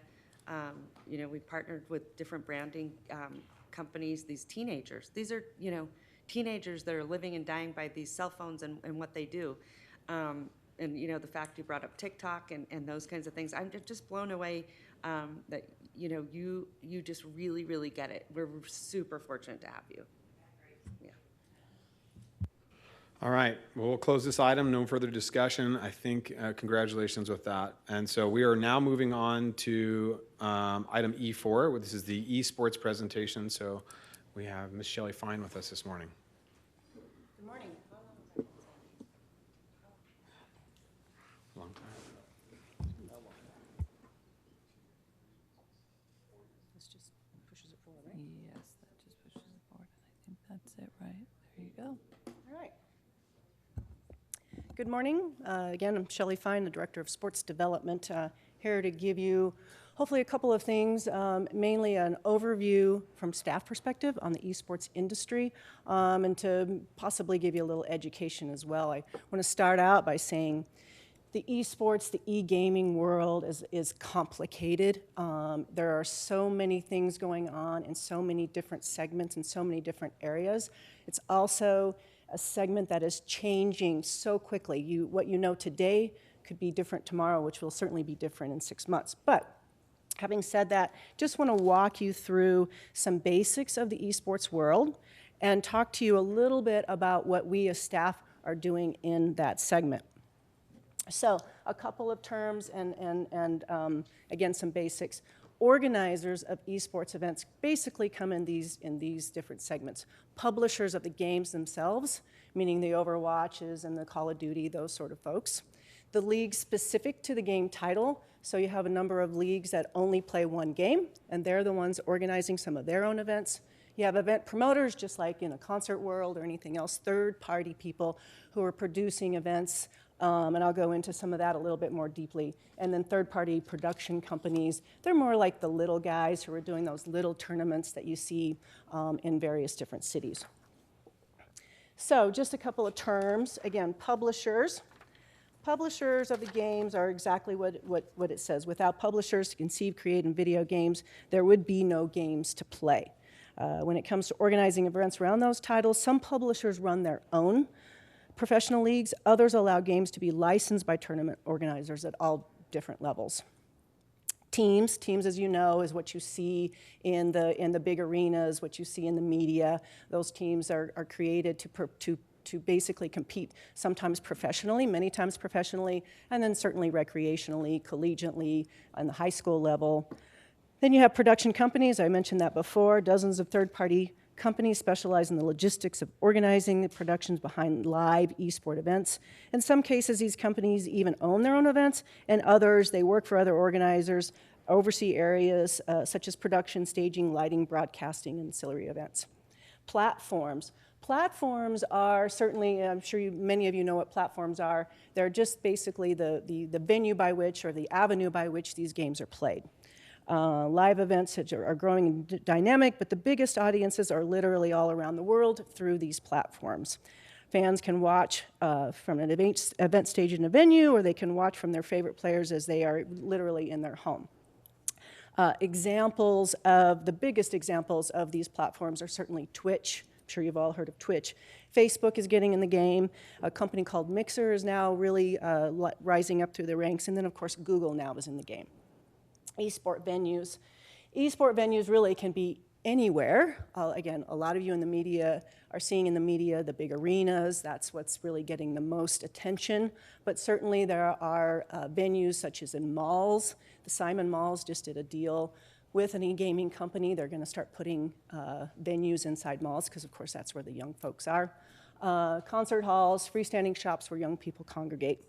I will say a lot of these esport venues, as I've defined it, are really, they're local venues. They're I'll use the word kids because I'm 53 years old, so they're all kids to me. So, but the kids are, that's where they're congregating and that's where they're playing. So it's a lot of a local flair there.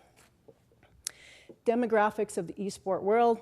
As we know, it's mainly male, 13 to 40. 40 is a little high.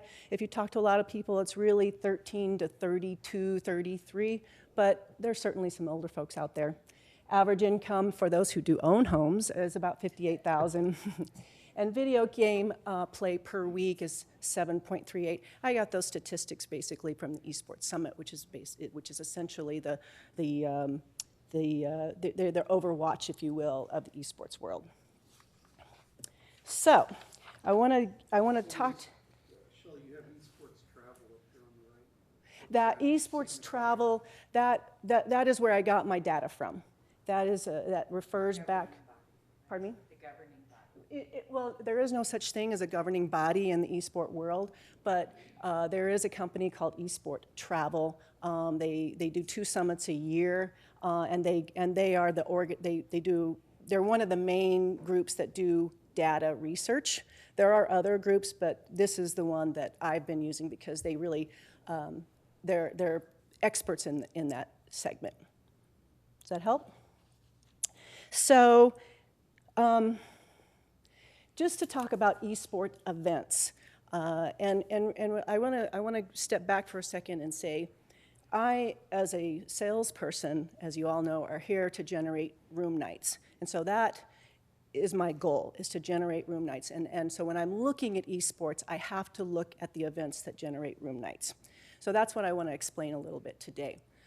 So clearly, again, there are the arena competitions, the ones that you see in the media when they're filling Madison Square Garden and they're filling Staples Center. I was actually invited to an ESL event in Oracle Arena a couple of summers ago.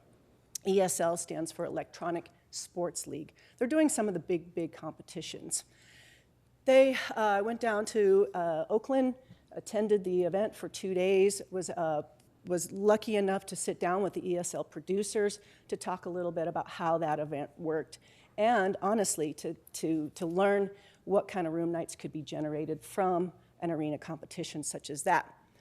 Basically, what happens is 10 teams come in from all over the world, and they game in Oracle Arena for a couple of days, and 14,000 people sitting in Oracle Arena watching an ESL competition. They basically split the arena in half. Half is watching one set of competition, half's watching the other, and they're just 2 teams playing each other. Production is unbelievable. Lighting, staging, the internet infrastructure, Twitch is there, sponsors are there. It was big. Unfortunately, for me, again, personally having to generate a room night, they really only tracked about 200 room nights, and those are really from the teams. The 14,000 people sitting in Oracle Arena were from the Bay Area. So while it's exciting and wonderful and cool and new and hip, it isn't something that my department is really going after. What we are going after and watching is what's called BYOC, which means bring your own computer. And those are the events that we have our fingers on the pulse, if you will. So those are the ones I'm sure some of you have heard. We're going into basically convention center space, and a couple of thousand young gentlemen usually are gaming basically over a weekend. There are some oddities, if you will, to the BYOC world for us logistically. It's expensive to put on a BYOC event, mainly because of the infrastructure required to have 1,000 or more people playing video games at any one time. We looked at an event through a DreamHack group. It was really interesting. They basically, bottom line was they generated about 2,500 room nights over 3 days. But they required about 250,000 square feet of space. But the interesting thing that they did was they also required 50,000 square feet of space so these young people could go and rest. And when I asked the producer what he meant by that, basically where they sleep. So they game for hours on end, and then they go in and they sleep for a few hours and they go back and they game. And I was like, well, that's they sleep in the convention center, yeah. So we have a couple of challenges with the BYOC end of things. I do think eventually we'll figure it out, and it's a matter of staying, again, in tune and in touch with this segment.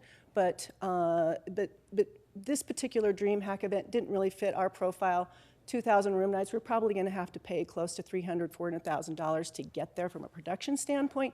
And then you had this whole thing of kids sleeping in the convention center, which doesn't work. And then last but not least is the stay at home and compete, which again, that's not a room night generator, but certainly that is where a lot of people are gaming, is they're gaming from their home, so. Hey, Shelley. What type of bandwidth do you need for a BYOC? You know, let me show you. No, we don't have it. You have to bring it in. The DreamHack event, I put it up here. We basically needed 3 gigabytes of internet upload and download, and the Smart City estimate for that was about $100,000 to bring that in. What is interesting about that is that DreamHack wanted a 2 or 3 year agreement with the idea, of course, that you get more gamers in year over year. And so the 3 basically moved up to 5 in year 2 and up to 10 by year 3 and 4. So we're talking about a tremendous amount of internet speed, if you will, that you either have to bring in or you have to build it.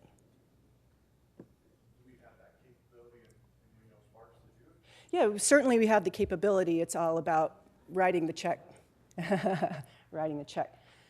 So, as you can see, again, back to the DreamHack, basically it was a move-in on Monday to Thursday. You compete Friday and Sunday, 250,000 square feet of competition, 50 of rest and recharge, and then those were the asks, if you will, from the DreamHack group. Total room nights, 2,700. I actually spoke to a gentleman last week who is on the marketing side of the e-gaming world, very familiar with the DreamHack events, and he clarified for me that of that 2,700, give or take, most of that, believe it or not, is staff and sponsors and the people on the sidelines. Most of the people who are competing are either staying in that 50,000 square feet of space, or they're bunking up on their buddy's couch, or they're renting an Airbnb, and 10 of them are sleeping in a house together. So you're definitely, as you all know, again, dealing with a really young demographic. But those youngsters, as we know, are going to grow older, and that is absolutely why we, as staff and the sports side, are keeping our fingers on the pulse. I've attended 2 shows called the Esports Summit that the travel industry puts on. talked to a number of customers at those events. A lot of the customers that are at the Esport Travel Summit are the smaller people, the ones that are doing 100 room nights, 200 room nights, that sort of thing. The ESLs and the Major League Gaming, those folks are a little hard to get to, but again, those aren't really my focus because, as we know, they're not really generating room nights per se at this point. And wow, I'm done. Certainly here to answer questions, but I want you to know that, again, as staff and responsible for generating room nights, we are absolutely watching this segment. It's growing, it's changing, and we know in the future it's going to look in a variety of different ways, and when that time is right for a financially feasible and room night generating piece of business, we will be there. So. Right, that's fine. Thank you, Ms. Shelley. I appreciate the presentation this morning. Any questions for Ms. Fine at this time? Mr. Wood. Yeah, thank you for that presentation. It's very interesting. I've sort of looked into it a little bit over the last few months, and one of the interesting things that I saw was that 2 years ago, wagering on esports was at $7 billion a year, and it's anticipated to double by next year. I think, as many of us know, that the more people get involved in wagering, the more loyalty, team loyalty happens, and then people will start traveling for that. So I do agree that I think it's too early, but I applaud you for keeping an eye on it. Yeah, the wagering element of this segment is very interesting. Clearly, these young people are gaming against each other and wagering against that. How they do it from a financial perspective is a little complicated, and certainly from our world, living and eating and breathing in a gaming town, that corner hasn't been turned. What they're talking about is creating games where you can wager on yourself and bet against the house, if you will. But those are things that are way more complicated and at a higher level than certainly I'm privy to. I'm constantly reading about it, and this was an article that just came out last week about how they hope to change the esports world into more of a wagering game. It's just a matter of time. There's one of the groups, I cannot remember which one of them, they're actually creating a casino inside their game. So that's an interesting development as well. So. Thank you, Mr. Wood. Any further comments or questions for Ms. Fine? I just have one question for you, Shelley. Mm-hmm. So, you can ask her at any time. Am I in trouble? Yeah. You can ask her at any time. We have time. But you go ahead. So in our own backyard in Las Vegas, Mm-hmm. right, we've heard rumblings that people are looking at esports. So describe what you see as significant findings down there and what your opinion is of those. Well, so I can't give you an insider view as to exactly what's happening in Las Vegas. I can only tell you what I know from an outsider standpoint. And we know I believe it's the Luxor that has a small e-gaming venue now inside their hotel. And essentially right now it's an amenity.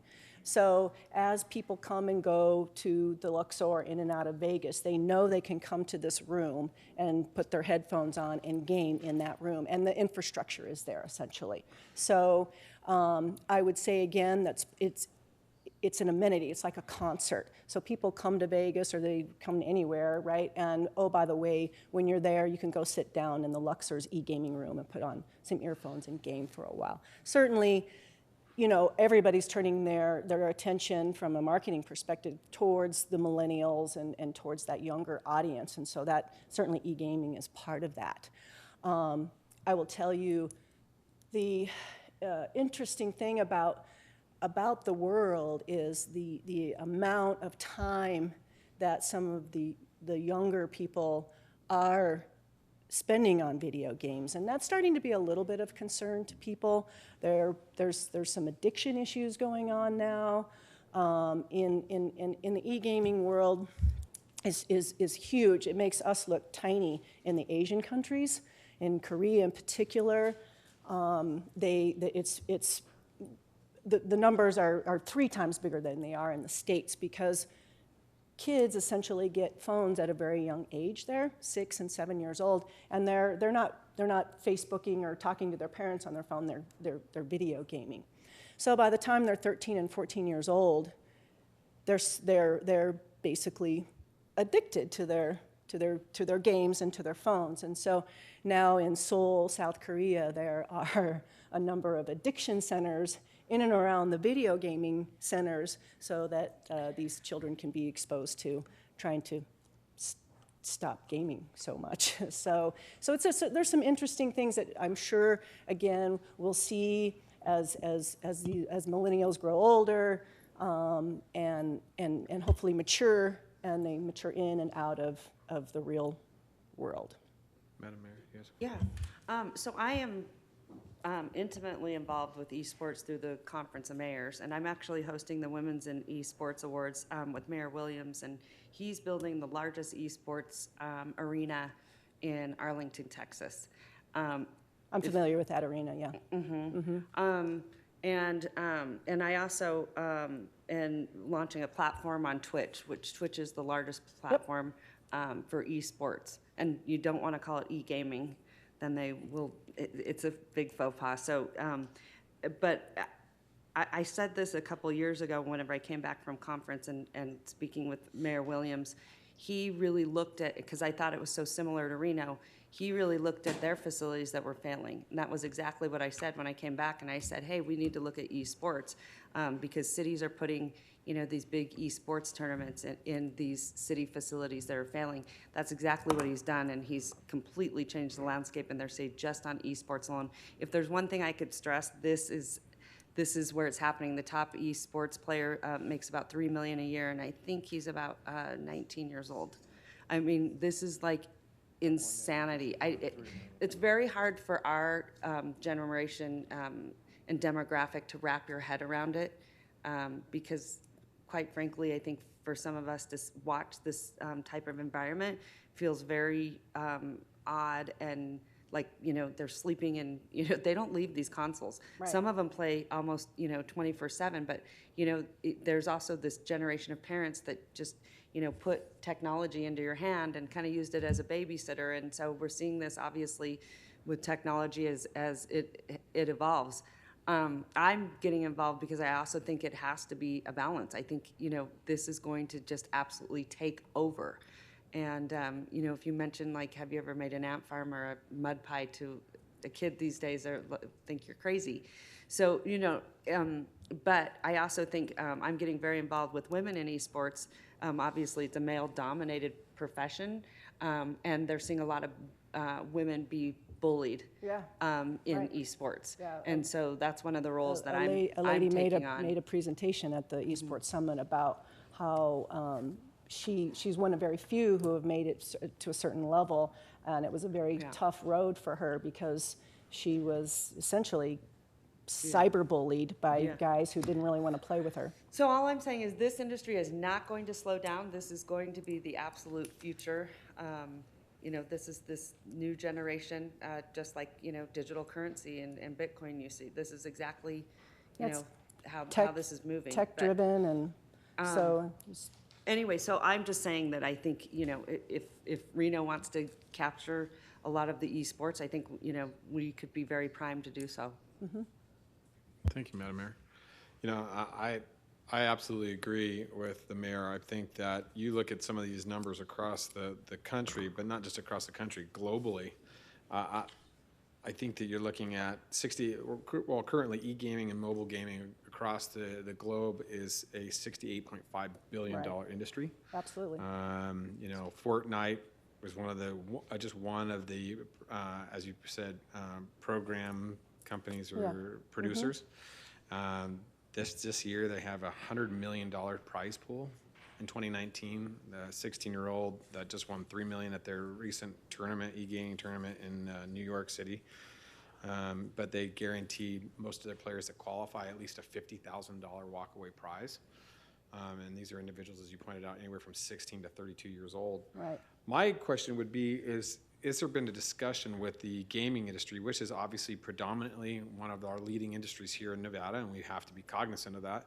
What is the thoughts from the gaming industry on migrating these individuals from that 12, 32-year-old demographic as they get older, they age out, as you pointed out, Ms. Fine, into a traditional gamer? What is the thought process? I'd like to see some of those, ideologies through the industry, what the thought process is, and how are they thinking about migrating? Are their properties buying in? As you pointed out, Luxor has a small facility in Las Vegas, but it'd be interesting to know what the community is thinking about. And to Madam Mayor's point, our bowling stadium would be a perfect facility, in my opinion, to host some of these events, smaller events, maybe smaller regional, local events, but these individuals, these producers of these games are making $400-500 million annually on these games that they're producing. The publishers are making huge, huge money. And so these are all in online formats. They're not having to sell or create a plastic video or a CD or something like that to go into a gaming anymore, system. no. It's all digital online, so it's very easy, and so it is a margin-rich environment, in my opinion, for those individuals. All they pay is staff overhead and publishing and that stuff. So I just, and the other thing I look at it, the challenge though I see is that why would these producers want to produce these events? I kind of want to know what their drive is. Why do they want to hold a tournament? I guess, that's a format, but as a publisher, why would you, if you're making $450 million a year on your game and you're holding just a small thing, why would you go out and do these tournaments? I think it's just a way of exposing a bigger and bigger audience, basically through their online platform. So when you see the games being played in the arenas and things like that, what's in the seat is just a drop in the bucket to what's actually being watched out there in the ether world, if you will. Millions and millions of people all over the world essentially are watching. So I think that's when you see those teams play each other, and everybody knows who those teams are. It's like a football game, right? You're a fan of the Dolphins and you're a fan of the Broncos, and when those two teams play, you want to see it. So you can see it either in the arena live or you can see it online through the Twitches, and I think that's one of the reasons. Gotcha. And again, I know just enough to be dangerous, but that's my sense of the driving force behind a lot of this stuff. Well, and I agree, that as Northern Nevada continues to evolve, as with Bitcoin and some of the different technologies with blockchains and different things that are going to integrate eventually into this type of format, it's something that we should need to continue to look at and see where we can fit viably within this industry. Absolutely, so. We agree with you. It's a matter of keeping our hands in the pot, so to speak. Great. Any further comments from the board? Seeing none, all right, thank you, Ms. Fine. Mr. Chairman? Yes, just as the morning is moving on, would it be appropriate to address F1, F2, and G1, please, because those may be actionable items? Yeah, we can take those out of order as long as we have, let's do that. Well, and we'll come back to Mr. McDonald's presentation. So let's take we'll move on to item F1. This is board award and contract and RFP for 2020-02. So this is board of directors contract for paving. Mr. Chisholm.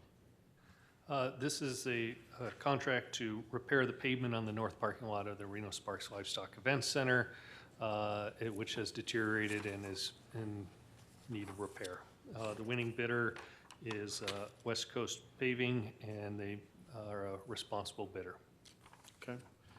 Seeing any discussion on this item? Seeing none, or questions, Mr. Lawson? Move to approve the award to West Coast Contractors for the paving of the Livestock Event Center. I have a motion. Do I have a second? I have a second by Mr. Sturbins. All those in favor signify by saying aye. Aye. Aye. All those opposed, motion carries unanimously. We are on to item F2, board award and contract RFP 2020-01.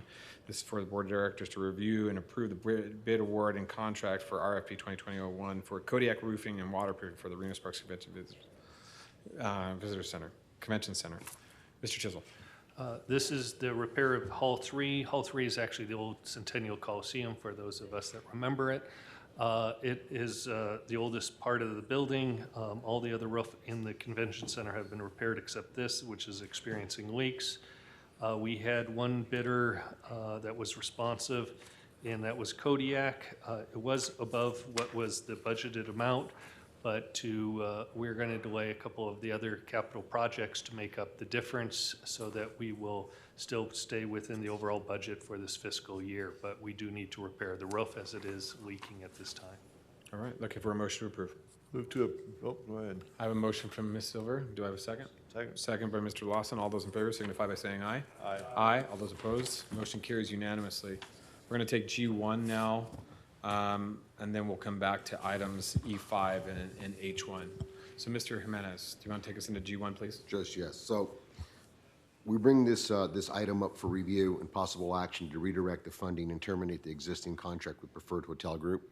You know, with the situations that's going on in the economy, the prolonged and rising trade tensions in China, government travel warnings to the U.S., lower visas being issued, we feel that at this time, this programming can be better utilized on a domestic front. You know, and I thank you, Mr. Jimenez. I appreciate the brief introduction to that. You know, I after going through this agenda item, I look at this, and based upon some of your numbers that you provided this morning in your update, you know, I don't believe we could probably afford to be in both places currently. Exactly. Here in the States and also abroad in China. And when you see a decrease in the volume of room nights year over year for the last couple of years, and we've seen that visas have dropped. The vice chair pointed out to me that we saw a visa drop by 44%. That's significant when you're talking about travel to the United States.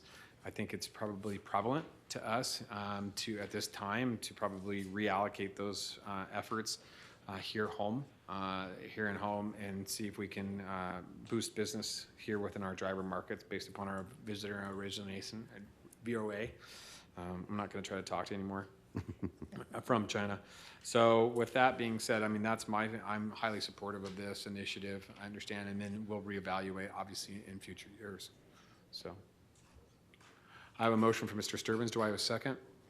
I have a second from Mrs. Keel. All those in favor signify by saying aye. Aye. All those opposed, motion carries unanimously. All right, thank you, Mr. The one last actionable item, sir. Yes.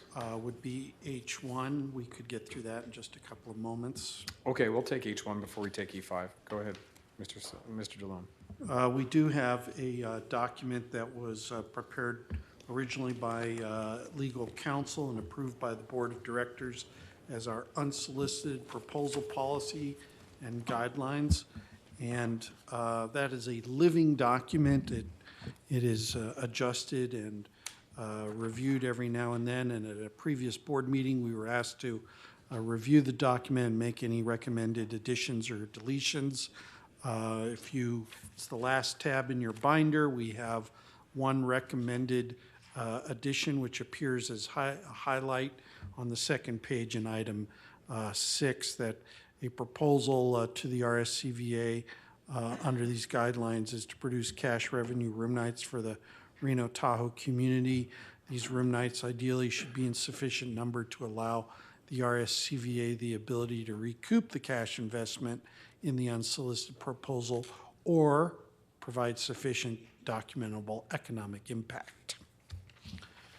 That addition has been reviewed by council, and it's before the board for consideration. Mr. Kennedy, you feel confident this is acceptable? Yes. Okay. All right. So being with that, you know, and this is something that I had asked for in concurrence with the Miss USA project. Not that was a failure to us, but it was an expensive cost for us. And I think that any future proposals should have that sustainability in regards to our mission and goals and how they cash provide. So with that, I'd like to make the motion to support this a change. I just ask a question? Yes, absolutely. In the Further discussion. evaluation criteria, I'm assuming that we'd have the opportunity to look at each of these components and in their entirety rather than either or.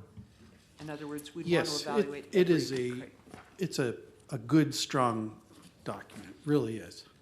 And This was, the document was originally brought forth a few years ago when we had an unsolicited proposal put forth by a board member at that time that really had no significant impact on tourism, brought no cash room nights. It was a problem. I know that history. Yeah, and rather than rehash it here in public, so that is how this document was born, and it's reviewed from time to time, and adjustments are made to it, and hence it's before you today. I think Ms. Silver's question, though, is that sorry. all the discussion will come back to the board. One through, I'm sorry. In other words, all 6 points would need to be addressed in any consideration of an unsolicited proposal, not just one or another. It's not Well, I like would put one that to or two Mr. or- Kennedy for review there. Yeah, so I think you've got your 6 criteria, and you can look at them all, you can weigh them. If a project maybe doesn't meet one, but it meets the others strongly, So it could be either or.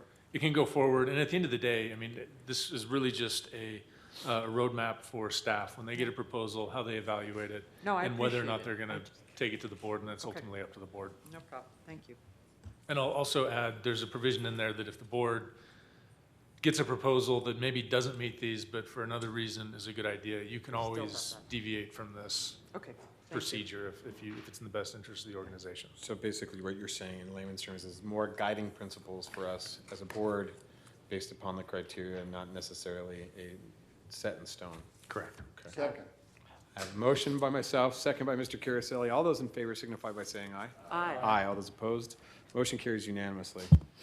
That conducts all of our for action business today. So for those of you who may need to have other things to do, or please, we still need a quorum. I'm not adjourning the meeting yet. We're all gonna walk out. Yeah, we're all going to walk out on Ben. I'm used to it. Mr. McDonald, we are to your item this morning. So E5, please take us in. Thank you very much. Ben McDonald, Senior Communication Manager, RSCVA. Been a while since we had a 3-hour meeting, so I'll be respectful of your time. So if you have any questions, please holler out. We'll mostly be touching on today our partnership for national PR with Decker Royal. We contracted them originally in April of 2017 upon the support from Ms. Isaac and Ms. Cunningham, and also the approval of the RSCVA Board of Directors. Up until that time, it had been about 8 years since we had national PR representation due to budgetary reasons. A quick look at the analytic favorite of PR measurement, which is very difficult. Most of these are based off of industry standards. We're not so much calculating circulation as the PR industry used to, due to the fact that there's really only 2 papers in the country that have a dedicated travel section. So we're mostly online and going after freelancers. So some of those numbers that you see there may appear a little bit inflated. A lot of that is based off of estimates due to monthly unique visitors, or UVM, for the various websites on the internet. The one that I really like to focus on is the proactive stories and the successes, the individual successes that we can show with 148 proactive stories there during the fiscal year ending in 19. A lot of what Decker Royal is doing for us is on a national level. We really try to get them focused in certain markets when we can, when there are freelancers in those markets available, as well as dedicated travel writers in those markets, focusing on targets related to where our marketing dollars are going, as well as increased air service when we can. You can see Seattle Magazine, we had some media visits with them during that fiscal year. LA, on top of the IPW visit that we had, about 30 meetings during that event. We also had 3 or 4 additional meetings with media in that market. Some other opportunities that Decker Royal helped us secure were promotional opportunities on programs like Let's Make a Deal, Price is Right, helping us generate a little bit additional exposure at a very low cost, which is the name of the game in public relations. Also, some other partnerships, even though it was realized in the current fiscal year, Decker Royal did some work on it for us, helping negotiate the contract with No Laying Up. They do a lot of work through social media influencers as well, but that is not their primary function for the RSCVA. FAMs are a huge part of what we do. Getting people here, as Art said earlier, is the best way to sell this destination. We have a lot to talk about, but it's hard to explain if you can't touch it and feel it and really experience the destination. One of the other promotional opportunities that Decker Royal actually brought to us was National Puppy Day, which seems, like something that you wouldn't necessarily consider. It was off the wall. In March, there was National Puppy Day, and they said, well, how do we capitalize on this? Well, we partnered with one of our pet-friendly hotels. They pitched out the stories as feature stories, which 98% of the coverage that we got from this was feature-based. They got 43 stories, for about $1.37 million ad revenue. Again, that's based on industry standards that involve multipliers, and really the main thing is the coverage that we got over something that we really didn't spend any money on other than covering $500 in air travel for the winner of a contest that we had on social media, and we also ended up winning a local AMA award for Best in Public Relations. I think that was in June or July, maybe May that took place. So this is really what I prefer to look at is the individual successes as opposed to the metrics, because this tells the story much better. These are 3 articles that posted straight out of media FAMs that we hosted. We brought in 9 journalists on 2 different FAMs, national PR during the fiscal year. We had more than a dozen journalists visit the area. We had 4 or 5 come on their own individual trips, which is how we generally used to do that. It gives them a lot of exposure to the area, gives them more ability to go out on their own, but as a FAM, we really maximize our spend, and Decker Royal does a great job of organizing that for us, considering that it really is a freelance-based market now, not generally targeting large publications, but mostly online. Some of if you look at that, UVM is just general monthly visitors to the websites. The search traffic is a percentage of organic search that find those websites. And the domain authority, if you're not familiar, is basically, it's not a percentage, but it's on 100 base scale. So it's basically the percentage of that particular website to be ranked higher in search for an organic search. So anything over 75, 80 is generally looked at as pretty good. Not all of this, of course, is generated just by us. We have a great PR community here in Reno Tahoe. I think one of the things that really helps us out is the cumulative effort of hotel partners have great PR people. Other businesses, and especially in tech and as industry grows in this area, they all have PR firms working for them. And it really creates a bigger picture as far as national freelancers go when we all get together and we're talking about a little bit of the same things throughout the destination. And so I think one of the things that Decker Royal does for us is gives us that presence in New York City, which is the biggest media market in the country, if not the world, and works with our local PR firms and also our local PR partners at hotels to help tell that story from a lot of different angles, I think is very important. So these examples that you see in front of you aren't necessarily generated from us. We did work on those. Some of them, like the Washington Post piece, which I'm sure you all saw, that was generated from a writer that's been here many, many times and has seen the area change over the years, has worked with different PR people in the destination for the last 10 or 15 years, and decided to tell this story finally of how things are changing here and how she perceives the destination. Just a few more examples. The Parents Magazine actually came out of something, one of our FAM trips. MSN story came out of one of our FAM trips, but really just brief examples telling the story of Reno Tahoe as a travel and business travel destination. Some of the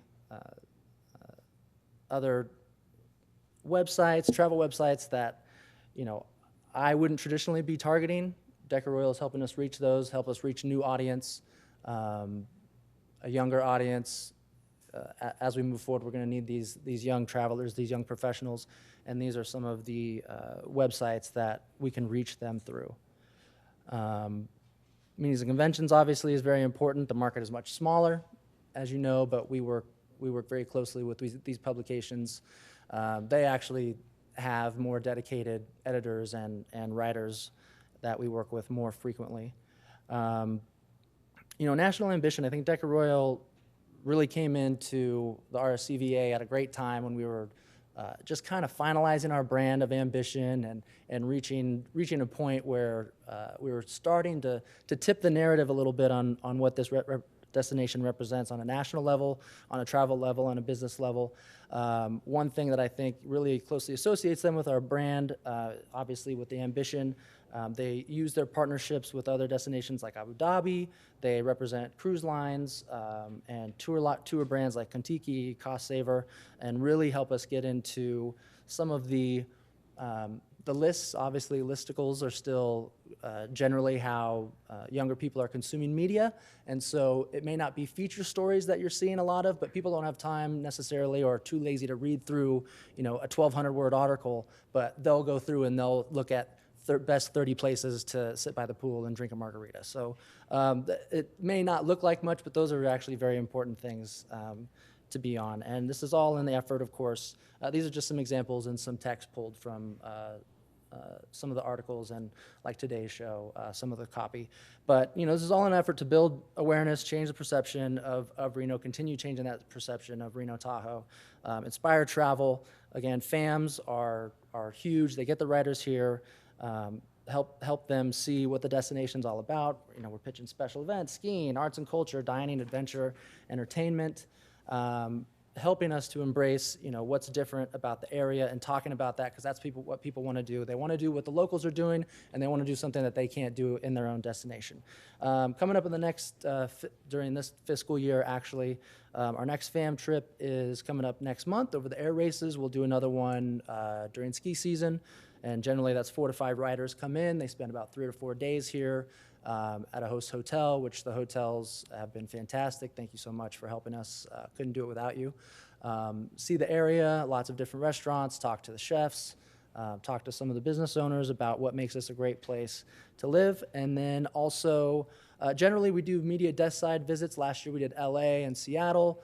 We try to do New York City every other year, but with Decker Royal in New York City and the flights with Delta moving to a daily nonstop out of Atlanta, I'm trying to organize a FAM trip to Atlanta. There's a lot of good freelancers in Atlanta. I think we're going to have a really successful event there. So if you have any questions, I'm happy to take those now. Thank you, Mr. McDonald. Thank you for the very expansive yet brief PR Trying to be presentation. quick. Are there any questions for Mr. McDonald at this time? Doing a great job. Thank you so much. I appreciate Decker it. Royal's done a phenomenal job for us.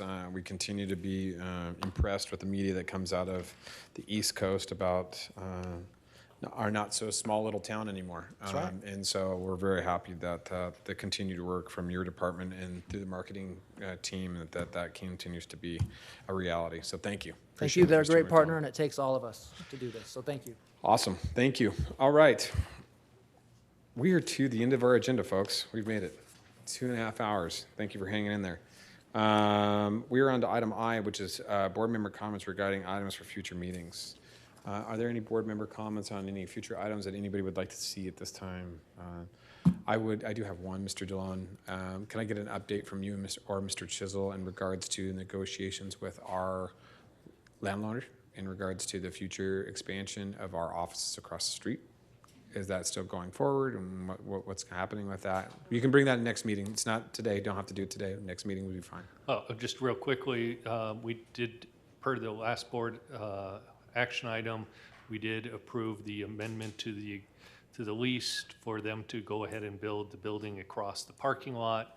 That would go through 2023. We are in the process, and actually in 2 weeks are interviewing architects to look at, per the board direction, at the potential of building our own building and what the cost would be to bring that back to the board. So we have to work with an architect to provide a scope on that. And so we're going to be interviewing our 3 architects in early September to select one to work with us on that. Great. Thank you. Thank you for that brief update. All right, seeing no other thing, do I have any public comment? Open public comment at this time? Seeing no public comment, I'll close public comment. Ladies and gentlemen, we are adjourned. Thank you very much.